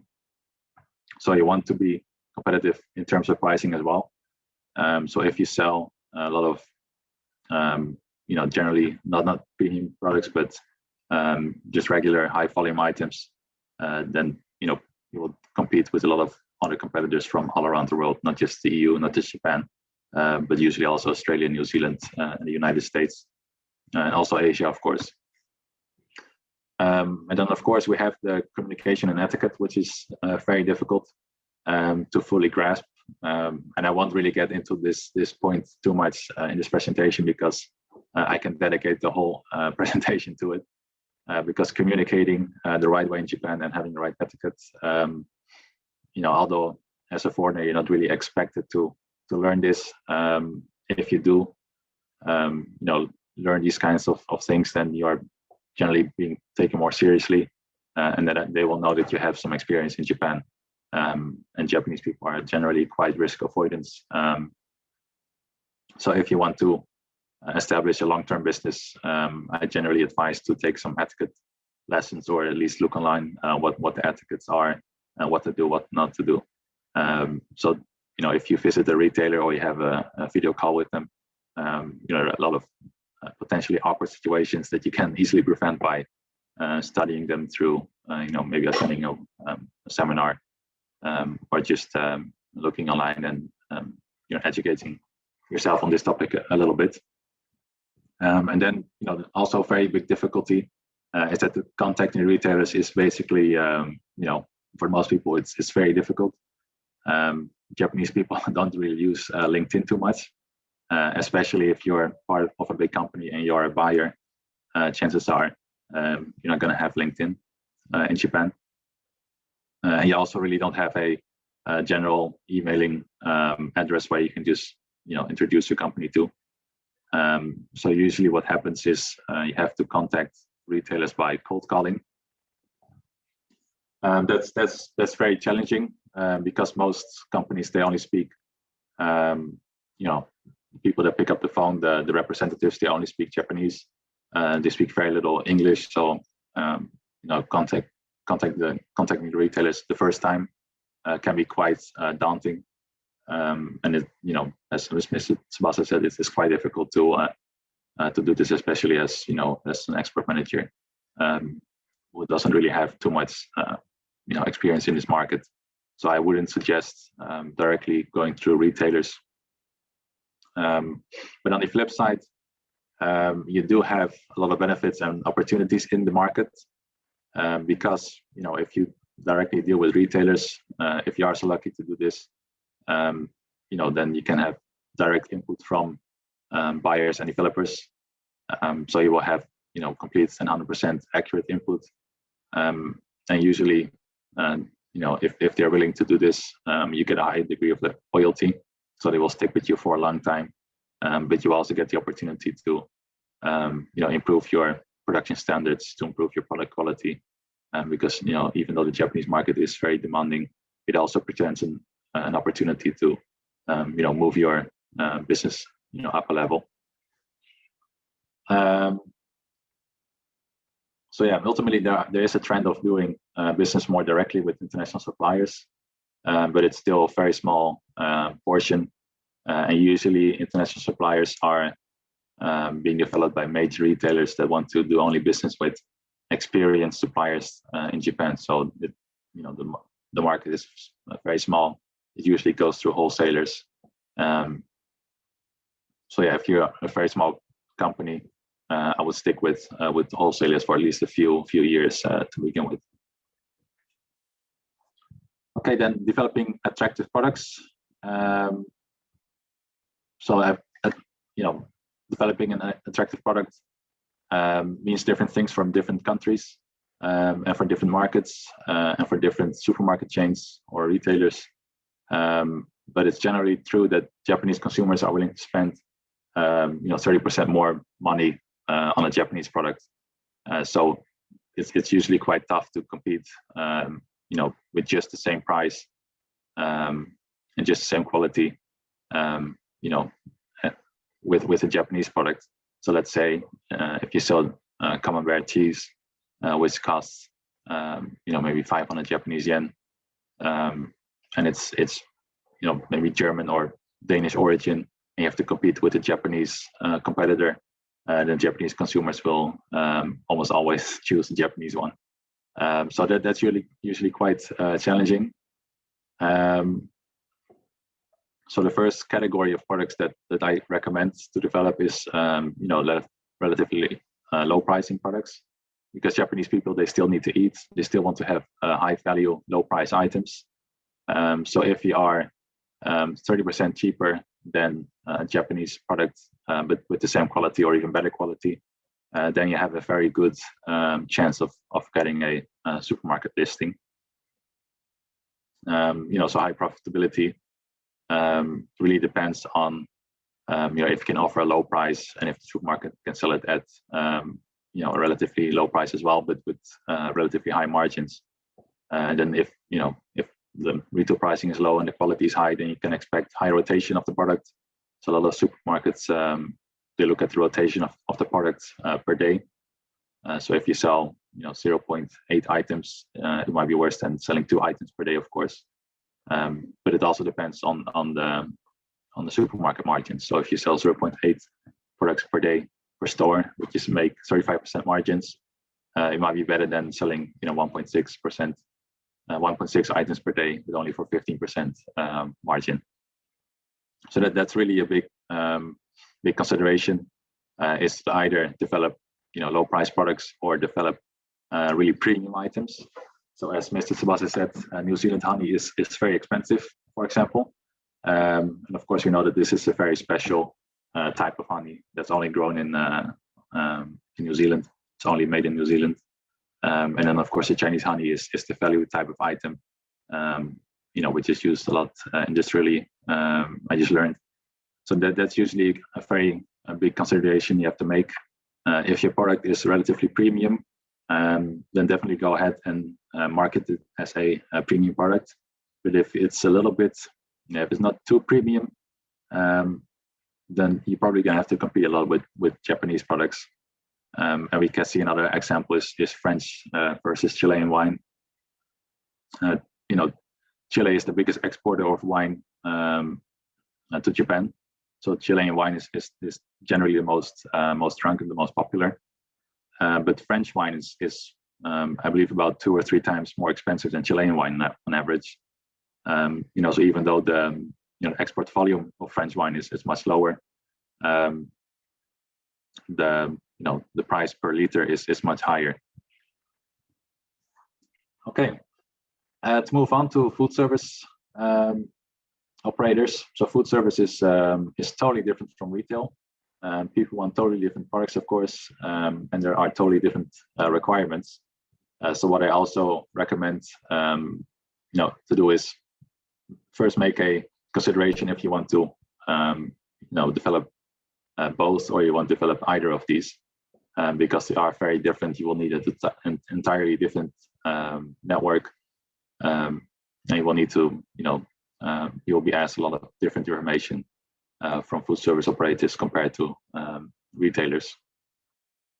But just to look at the market, we can see that there are many different types of restaurants, of course, and this market is even more divided, more diverse than the retail category in Japan.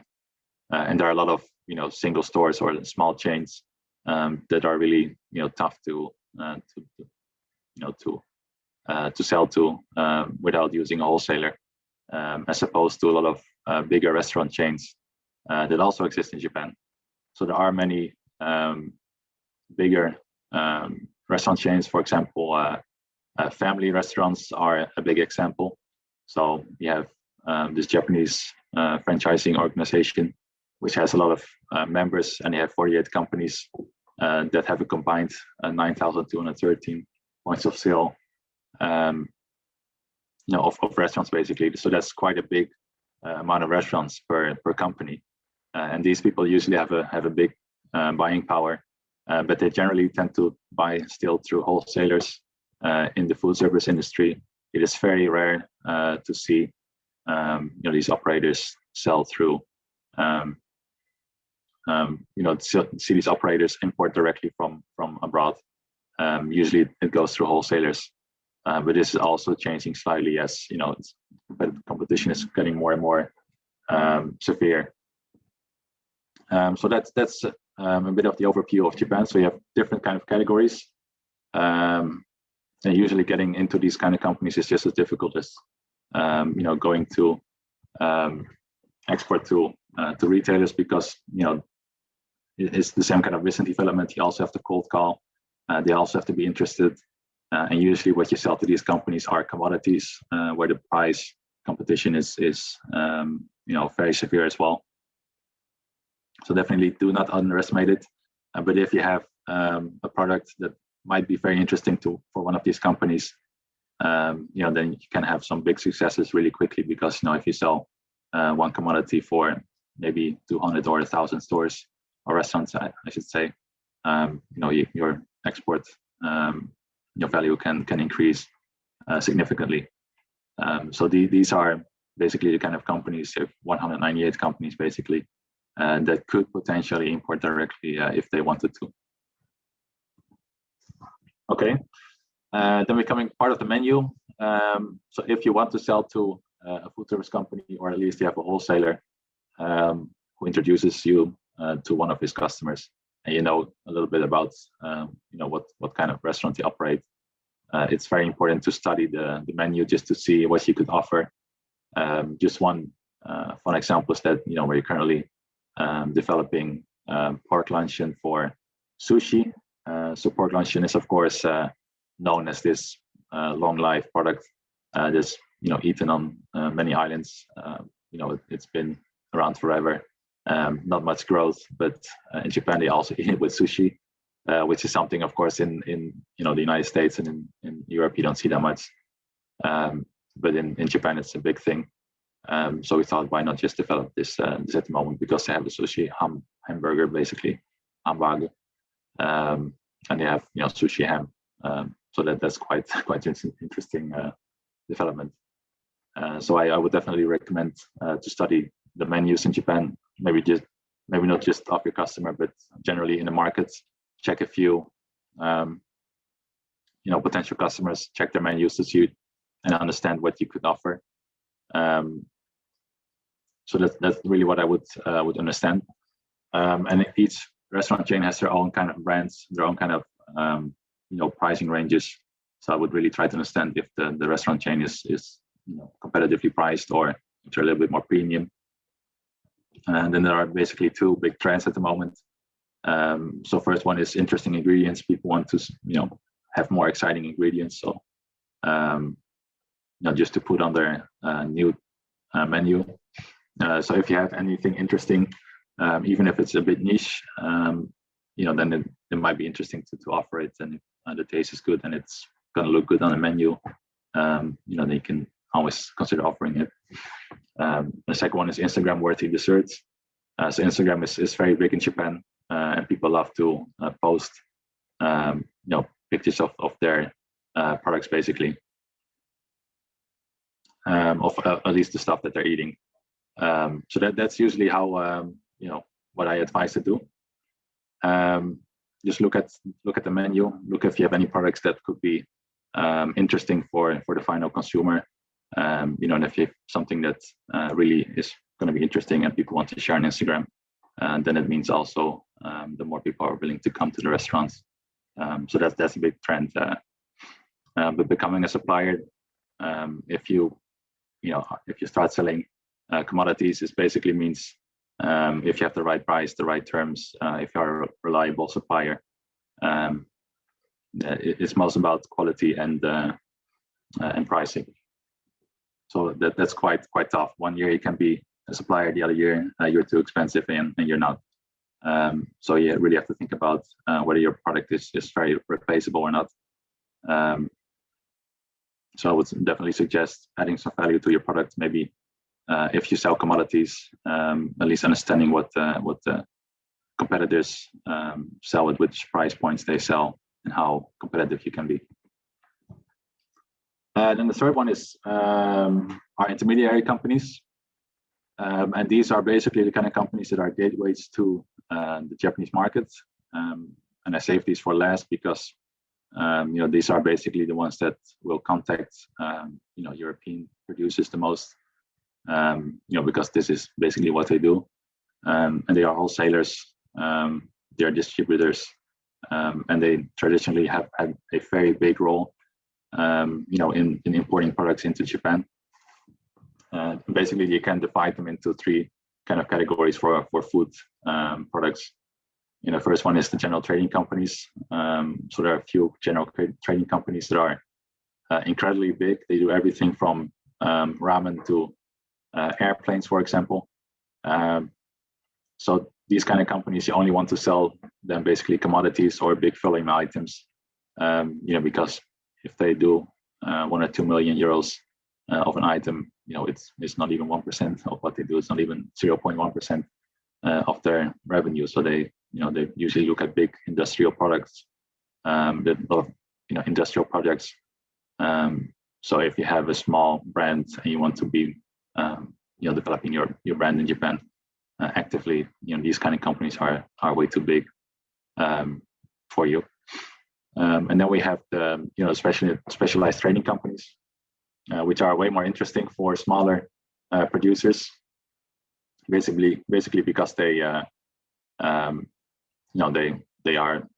specialized in representing and developing smaller brands.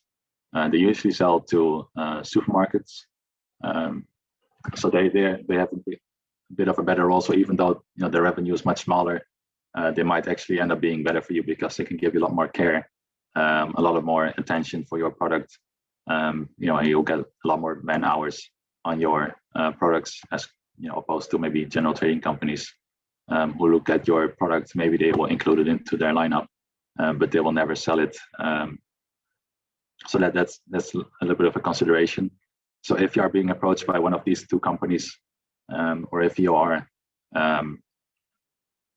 considering to sell in Japan through one of these companies, then I would really look into like how much attention they are going to give your company, what their margin structures are, what kind of expectations you can set for the annual volumes, and whether or not it's really necessary to distribute through this distributor. They might be too small, or they might not have really a lot of knowledge with regards to your category of products that you are selling. And then you have the third one that are agents. So, for example, you are agents of a major producer of fats, so vegetable fats and animal fats, and we sell as agents. We sell to a few big trading companies and wholesalers. So that's also like a job we do. And agents generally, they are very specialized in very niche products. So if you have a very niche product, then you can consider doing this kind of agreement, so an agency agreement, and they can basically use their network to sell your product relatively quickly and through a large network. Okay, so that was a little bit about the three types of customers, customer types that you can expect. So retailers, food service, and the intermediaries or the wholesalers. So the next thing is to check if there's any market size or any growth potential for your product anyway, because what is very interesting for most expert managers is to see what is the current size of your market, and how much can you grow. What are the competing countries or the competing producers selling for what rates are they selling? Can we be competitive in terms of pricing? So that's something most people will want to know. So I'm going to talk a little bit about how to find trade statistics in Japan and how to compare them, and also a little bit about the EU-Japan EPA, so the free trade agreement, just to talk about how to navigate looking into the EPA and find opportunities for your product category. So I just pasted two links here, just to look up the HS codes, because in Japan HS codes are really different compared to EU ones. So the final HS code will usually be different from the one in the EU. So if you want to look up the HS code of your products that you're interested in looking up the statistics for, I recommend going to either of these links and just checking what the current tariff rates are, what they used to be before the free trade agreement. And you can also, when you know the HS code, you can also look up the statistics just to see what the current export volume to Japan is for each country, and what the current export value is for each product to Japan. Okay, so once you have looked up your HS code, the next thing you want to do is basically download the statistics in order to check what basically to check the market share, the market size of your product category. So you can do this by following this link, Trade Statistics of Japan. So this is the customs website, and they have statistics for each year for each country. Very comprehensive information, and you can actually check per commodity, per country, the import size, the import value. And it's all based on SIF Japan value. So when the container comes into Japan, so that's included into the price. And then, for example, I wanted to look at, for example, Estonian natural cheese, just to look what they imported in 2020, and you can see that it's about 445,000 kilograms, so 450 tons. And we can see that the export value is 1.3 million euros. So this is the biggest product in Estonia that's being sold in Japan. And we can see that the average SIF Japan price was about 2.90 euros per kilogram throughout this year. So as you can see in this graph, at the very end, you have the value per year, which is actually in 1,000 Japanese yen. So you have to multiply this by 1,000 and then divide it by the current exchange rate to get the SIF Japan value per kilogram. And then this second link is a link to the country codes. So each country has their own statistics code, and Estonia happens to be number 235. Each country has their own code. So if you want to know which code belongs to which country, you can use this link as well. So if you have, if you know the HS code and if you have the statistics documents, then you can know your current market size, and you can better understand what the potential is and what the growth rate is each year.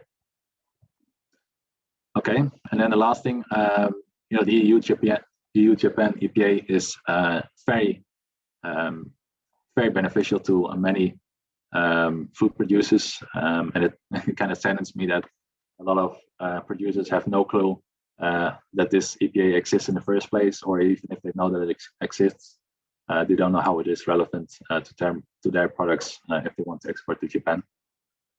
So I definitely recommend looking into this, following some webinars from other organizations, or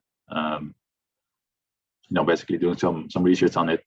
But you can check, if you know the HS code for your product, you can check the schedule, so you will know in the next couple of years what the tariff rates are going to be. So this could be a potential if your tariff rate, for example, for bakery products was 25% in 2019. If you learn that it's only 7% today, then it's going to be a big opportunity, and it's going to make you more interested in exporting bakery products to Japan. So yeah, you definitely want to consider checking these tariff schedules before you make any contacts with Japanese potential customers. And then the second link I posted are the ingredient requirements per HS category, because in order for you to apply for the EU-Japan EPA tariff rates, you need to have you need to follow strict rules regarding to the ingredient origins, for example, and then basically a couple of standards that you can apply in order to receive the preferential EPA tariff rates, and this is just one of them, which are the ingredient requirements, and definitely recommend you to check these just to see if your product actually applies to these lower tariff rates. So even if the bakery products are taxed at only 7%, if you don't meet the strict standards, then you will still be taxed at 25%. So it's never attractive for us to export products that for which we cannot really apply the EU-Japan EPA for. So that's quite important. And then to move on, and this is maybe the most interesting for any export manager, is just to check if your product is really suitable in terms of quality, pricing, and logistics. And this is of course it's not very objective. Every buyer has their own subjective opinion on it, but usually it's based on a lot of experience and a lot of trial and error. But you can definitely assume that Japanese people have a very different taste and preferences than in the EU. So a few examples are that in Japan people prefer less sweet things than in most European countries. One thing that's maybe interesting for Estonian companies is that softer texture for bakery products is preferred over the harder, more crispy texture that we love in Western Europe usually. Last year I went to Poland. They have a lot of soft bakery products that taste very soft and have a soft texture. And Japanese consumers, Asian consumers in generally, tend to prefer these kinds of products over more crispy products. And also, if you want to develop the right product, you have to develop the right packaging size, because Japanese people consume smaller quantities of products at a time usually, because prices can be high in Japan. Japanese consumers spend more money on average on food than a lot of other countries. And to fix this, the packaging sizes are quite a bit smaller, and the portions are quite a bit smaller. So be aware that maybe if you sell standard size products, that they are being considered way too big for the average Japanese consumer. And quality does not only include whether or not it's got the right taste or the right texture. It's also very important to check if microbiologically you can actually export your products. One example is ice cream. For ice cream, you have to be your ice cream has to be tested negative on coliform bacteria, and in the EU it's pretty much negative on E. coli, but coliform is a bigger category, so that's like the overreaching category, so it's more strict. So usually what happens is you need to clean the lines, the production lines, before you produce for Japan, even more precisely, more accurately, and better than if you produce for your domestic market. So that's just an example for ice cream. And there are a lot of microbiological standards for many different categories, and usually your potential customer will let you know what those limitations are, and then you will be able to judge whether you can adhere to these limitations. And then we have the second example is meat.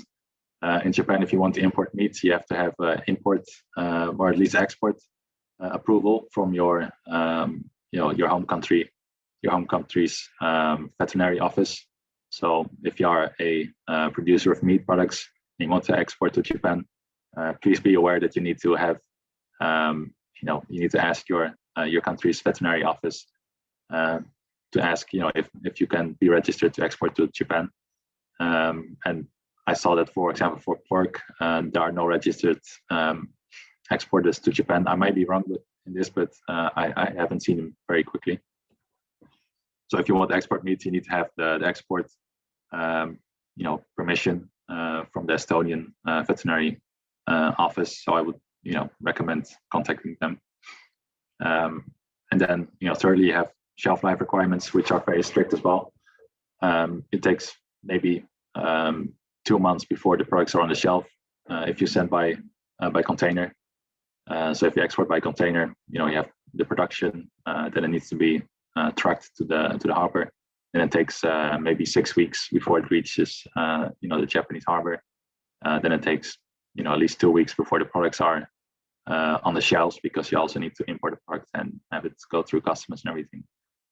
So usually we require at least 9 months shelf life. So be aware that this is very very important. If you want to sell products at big quantities, you have to usually export by container. And because the transit times are very long, you want to have a long shelf life. So 1 year shelf life for fresh products is quite commonly required.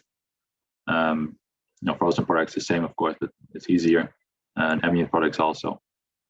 But for example, if you sell cheese, 6 months is the bare minimum.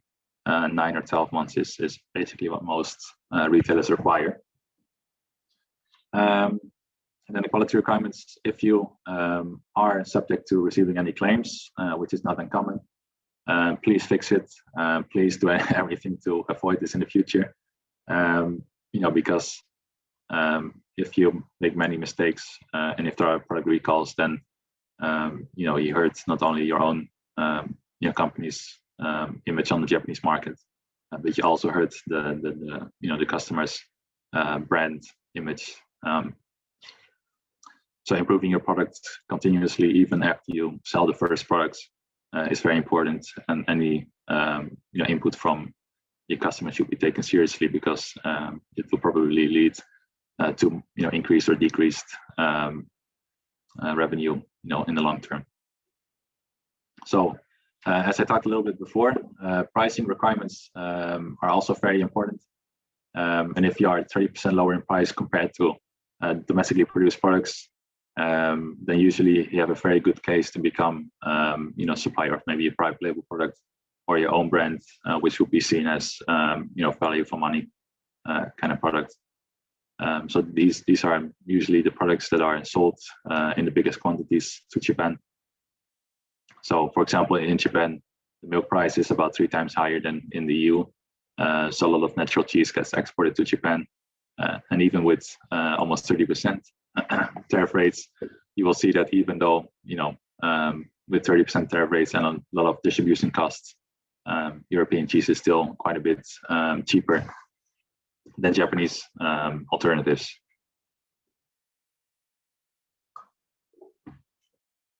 Okay, and then we have, of course, commodities, which are, of course, the biggest exporting, products to Japan. These typically fall under this category of, generally lower priced but high cost performance products. And because Japanese people prefer Japanese products, it's very important that your commodity is competitively priced.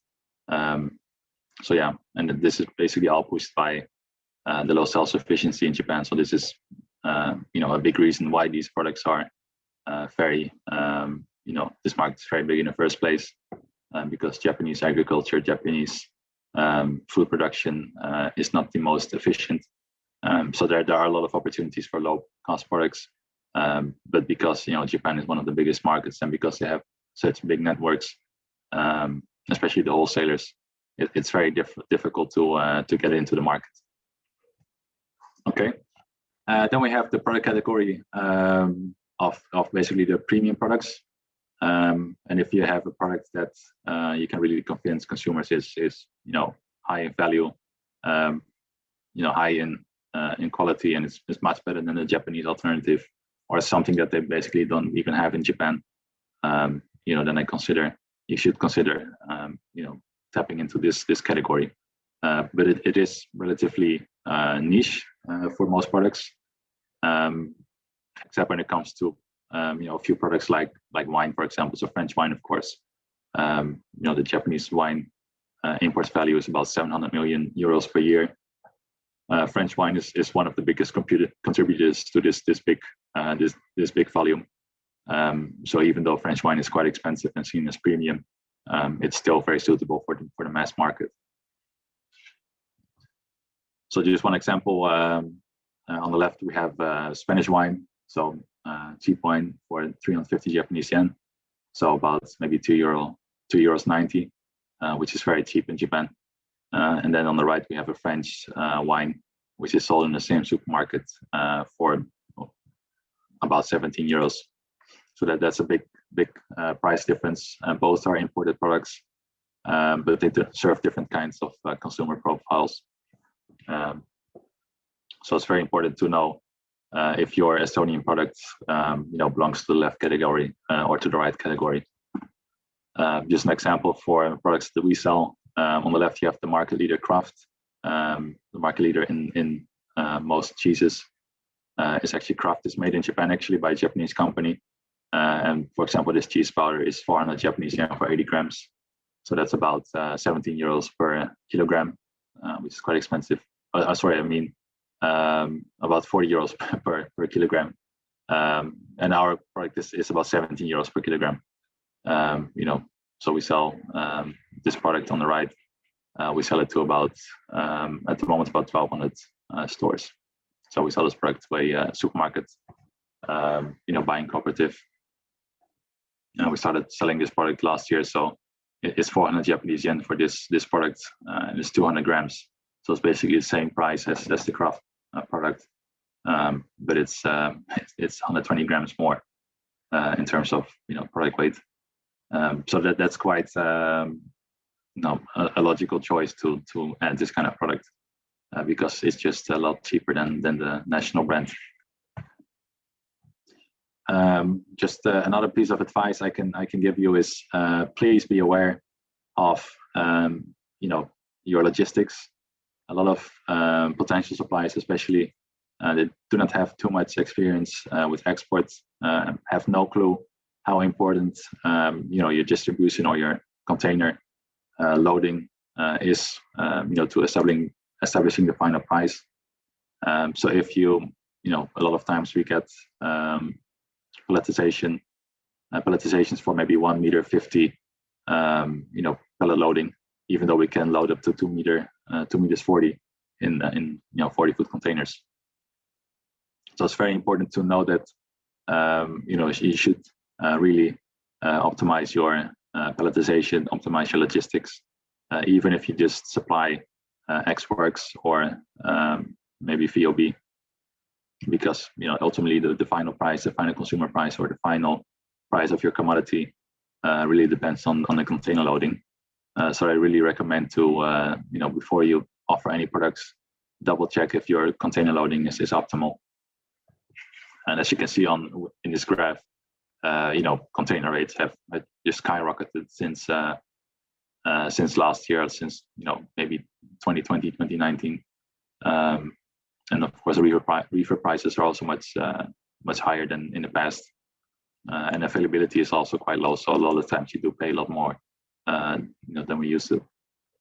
So logistics costs are increasing, especially for containers. So be sure that you optimize your your palletization, and also please deliver your products on time. Deliver the required quantities. If you only produce 60% of what was ordered, and you load 60% in a container, it will just be very unbeneficial to your margins or your customers' margins. And if you don't supply on time, the last thing you want to have, is create out of stock products basically on the shelves, or have products that don't sell anymore on the menu because you couldn't figure out your production schedule. Okay, so finally, the risks and return of investment for your business. It is very important just to finally check if your product is going to be if your product is going to be making money in a couple of years' time, because just as any business, you have to put in time and investment, and hope that with a bit of risk, in a couple of years you will get some return on your investment. So it takes about maybe 6 months to 2 years to finally develop a relationship with a supplier, or at least with a customer as a supplier. So please take in mind that it's never going to be very quickly, and it usually takes more than 2 years as well. So it can take much longer than that, to fully be trusted as a supplier, and to have the products be sold on the market regularly. So yeah, I would definitely look at this schedule and decide if it's worth your time or not. If you look at the market size of the product and the potential, you can basically judge if it's worth your time. And you can develop the market through trade fairs, cold calling, and introductions.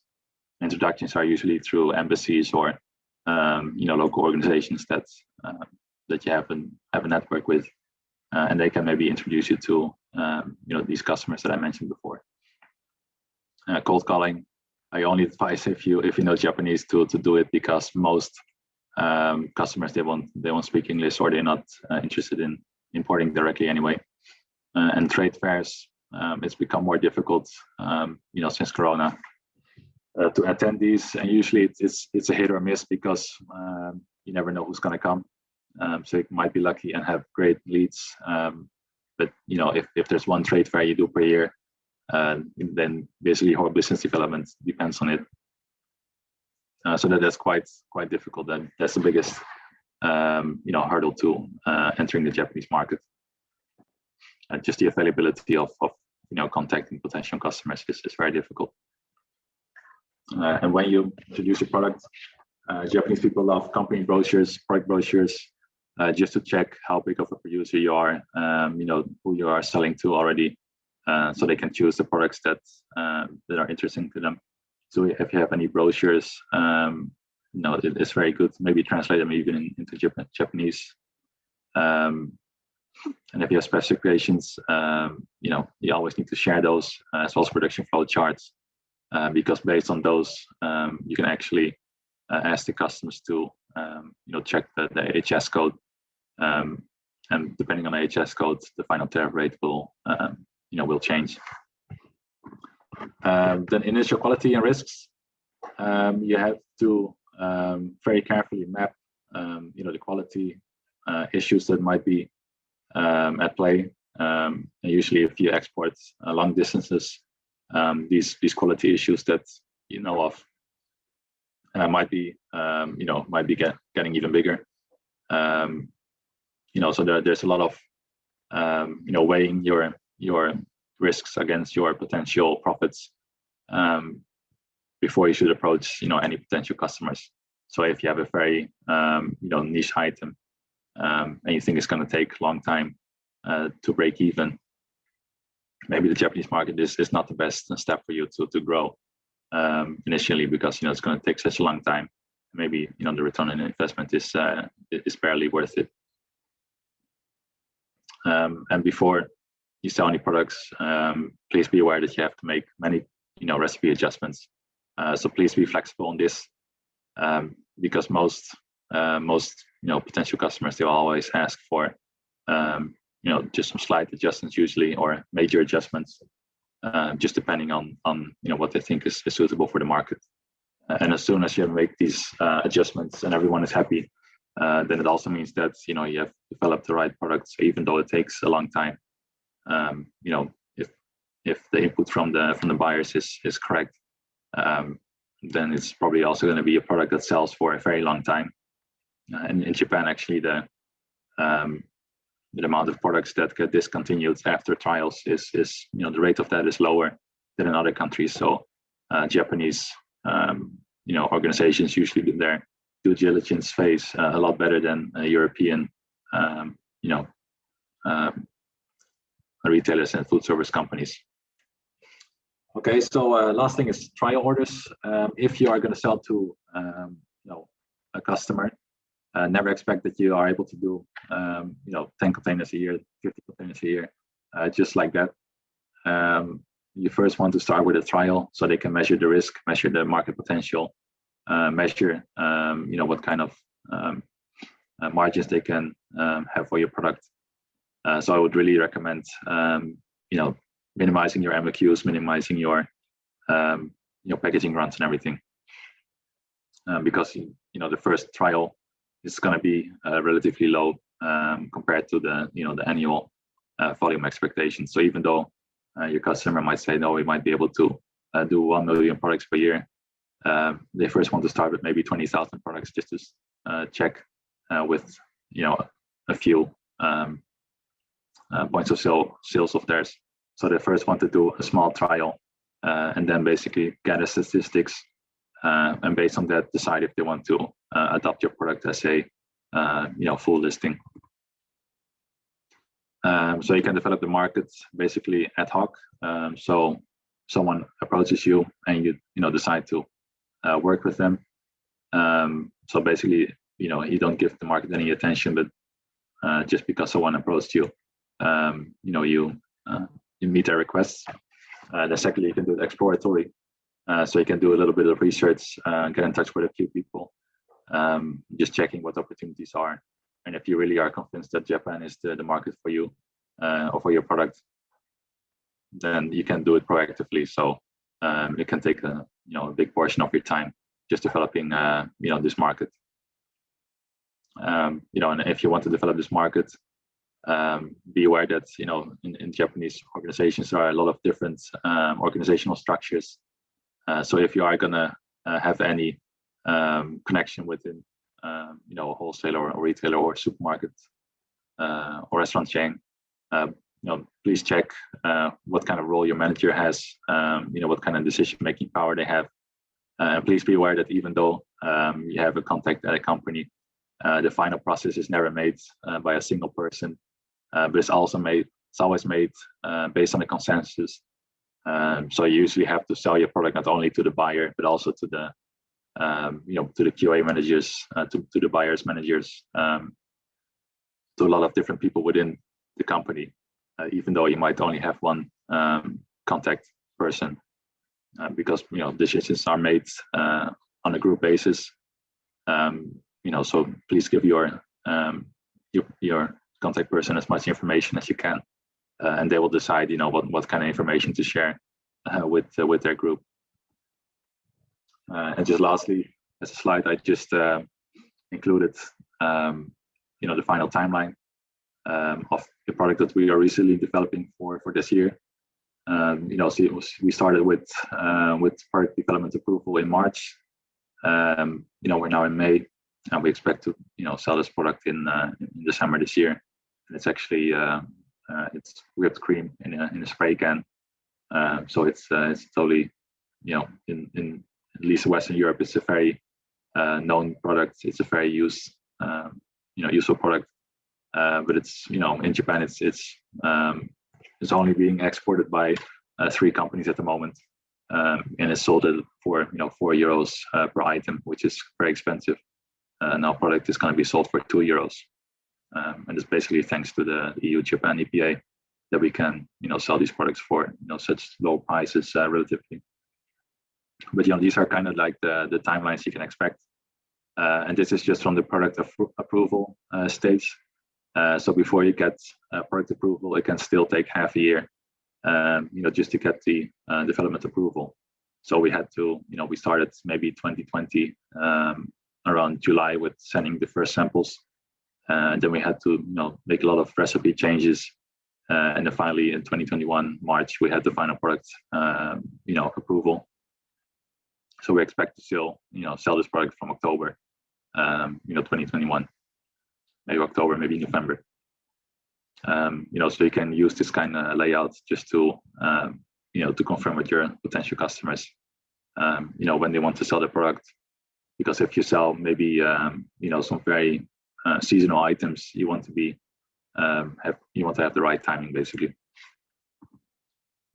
And finally, just as a final slide, we have the just a little bit more understanding of the claim rates and resolutions of your products. Japanese QA managers measure everything in parts per million usually. So usually if we have claims from retailers, we have statistics of how what the percentage of products is, but also the parts per million. So sometimes you have 10 parts per million packaging claims, for example. So that's 10 items per 1 million items has a claim, and even those kind of products, those kind of claims, they want to have improved. And if you have really high claim rates, even though Japanese retailers and other customers are very loyal, they will switch to another supplier. So really check the rotation per store per day, the margins per product, and always try to improve, the recipe, the packaging, and always do this in collaboration with your customers, because they might have, very targeted input as opposed to maybe your idea. So that was my presentation. I think I took a little bit more time than planned, but I hope it was quite interesting for everyone. Yeah, so I think maybe there are some questions that people asked. If you do have any other questions, then maybe you can type them right now, and I will try to answer them. Okay, thank you, Rutger. We have one question in this chat box. Yeah. Can you read that? Does FFT demand exclusivity for the product for the whole Japanese market, if you will be our intermediary? No, we for some suppliers we are exclusive, but for most suppliers we actually don't ask any exclusivity. And basically this is we choose this simply because we want to develop not only business for our customers in Japan. So we work with a lot of supermarket chains to develop the right products. So it's not like we sell just European products in Japan and try to make money on that. It's more like we try to develop a category for supermarket chains. So we have a few supermarket chains that we develop maybe 3 products at a time for. And sometimes, these products are very specific to one supermarket chain. So we cannot really promise that any other customers, will be interested in the same kind of product. We might ask for exclusivity, if we have to invest a lot of time and money in the market. So for example, we now start with mozzarella, which is actually exported frozen from Italy, and it will be defrosted in Japan. And then it will be labeled, in Japan as well. And this takes like a lot of effort. You need to arrange a warehouse in Japan. And if you want to, grow this product beyond just one customer, we need to invest a lot of time, a lot of money in this kind of product. So just to avoid having spent a lot of time and money, nothing coming from it, we do want to ask exclusivity, but for most suppliers we don't ask any exclusivity. We are usually very open to share who our customers are. So if you have any products that you are willing to introduce, want me to have a look at, I can help you a little bit along the way, determining if the product is maybe the right thing for Japan. Just maybe checking the pitfalls and the risks for your product category. Mm-hmm. So I hope that answers the question. Yeah. So if today's participant, if those Estonian companies, if the product that match your demand, then you can sell it in your network, and later on they can approach the Japanese market directly by themselves. Yeah. So like we usually we develop products for supermarket chains. Usually we tell which customers they are. Then we want to have exclusivity for these customers, of course, but we don't necessarily require exclusivity for other customers. But I do recommend, because it's such a difficult market to get into, we usually start with 1 or 2 customers at a time, with one concept, and then if the concept is proven to be successful, then we choose to actively develop the product. And at that stage, we usually ask for exclusivity. Okay. Thank you for your presentation. I think I will wait 1 more minute so that maybe some participant can still put comment. In the meantime, dear participants, please answer the feedback questionnaire. I put it in the chat box. So I will distribute that presentation material today, those who submitted the questionnaires.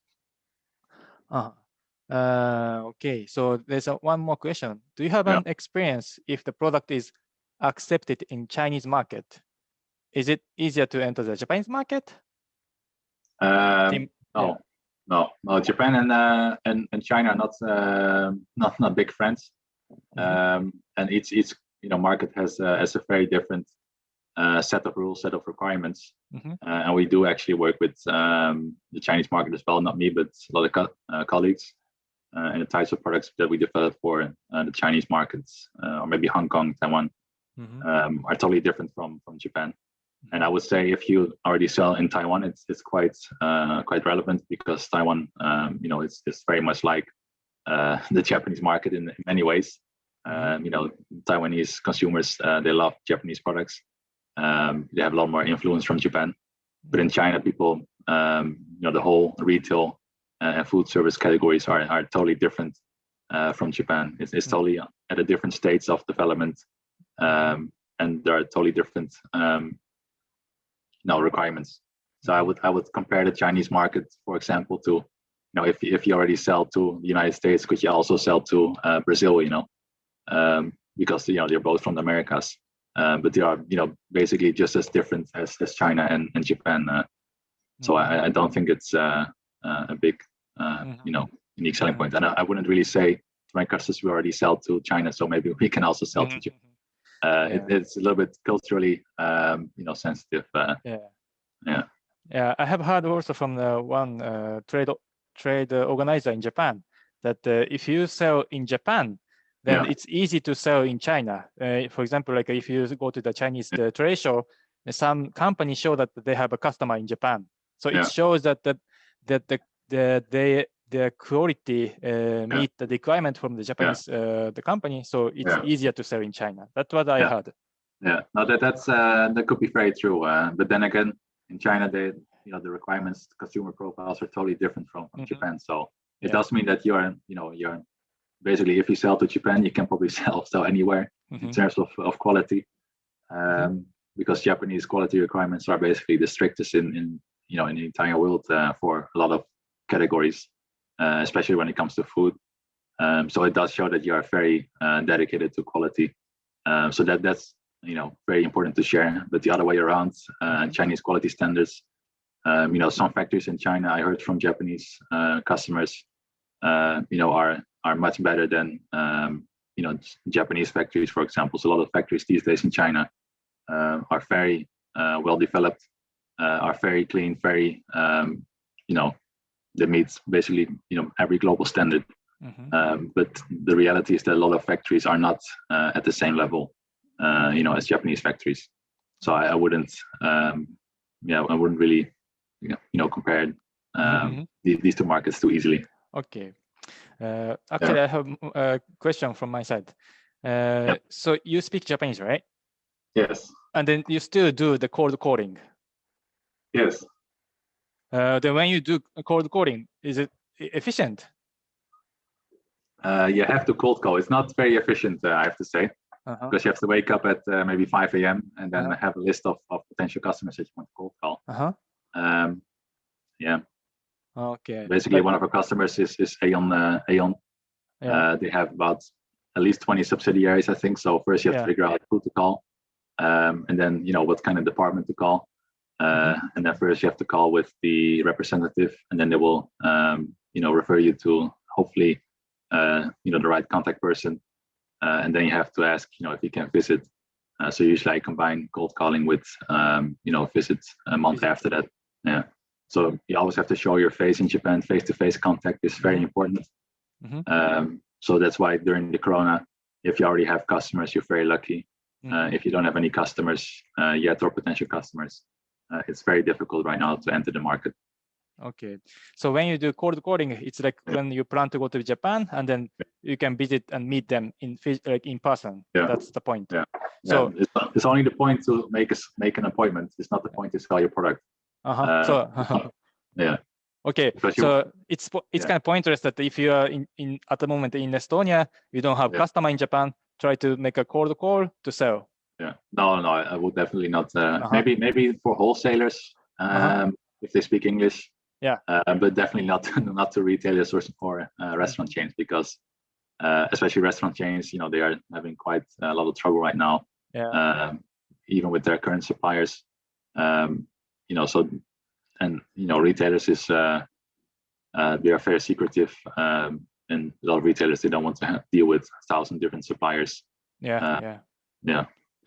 Okay, but then to meet the potential like a client, do you recommend attending the Foodex the most? Foodex is definitely the biggest one. I thought this year was very limited, very small. Yeah. So interesting for us. We did participate with the shared booth. Yeah. But it wasn't really too interesting. What came out of it. Yeah. And exhibitions are getting smaller and smaller each year, but Foodex is still the biggest one. There are some local ones, some more specialized ones. So if you have a very specialized product, maybe you should join one of those. Yeah. So when the Corona gets when it's over, you recommend the Estonian company to participate in the trade shows. Yeah. For the first place. Yeah.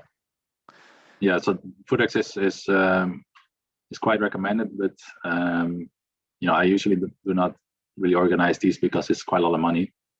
For me, it's easier just to step on the plane, have 2 weeks of meetings, and being able to call the companies I want to sell to instead of just waiting for hopefully the right companies to come by. So for people that do not speak Japanese, it's maybe the only option is to participate in trade fairs.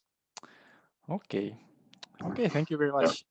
Okay. One more question, by the way.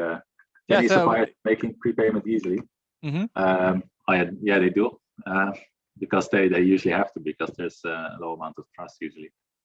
In Japan, companies are really they're stacking cash all the time, so they are cash rich in Japan. And China as a growth market, of course, cash has to be spent. And in Japan, there's not much growth, so people are just sitting on cash. So it's easy to get prepayments from China, but in Japan, prepayments are not really a thing. If you sell to retailers, we usually guarantee 60 or 19 days after the invoice. So you have to have a lot of money laying around, to cover this distance. Because retailers, they're required to inspect the products And then after they inspected the product, still pay for everything. So that's the requirement of many retailers. Some retailers are much more better. Some customers, they pay quite soon after you invoice them, but it's never going to be prepayment. No. Okay.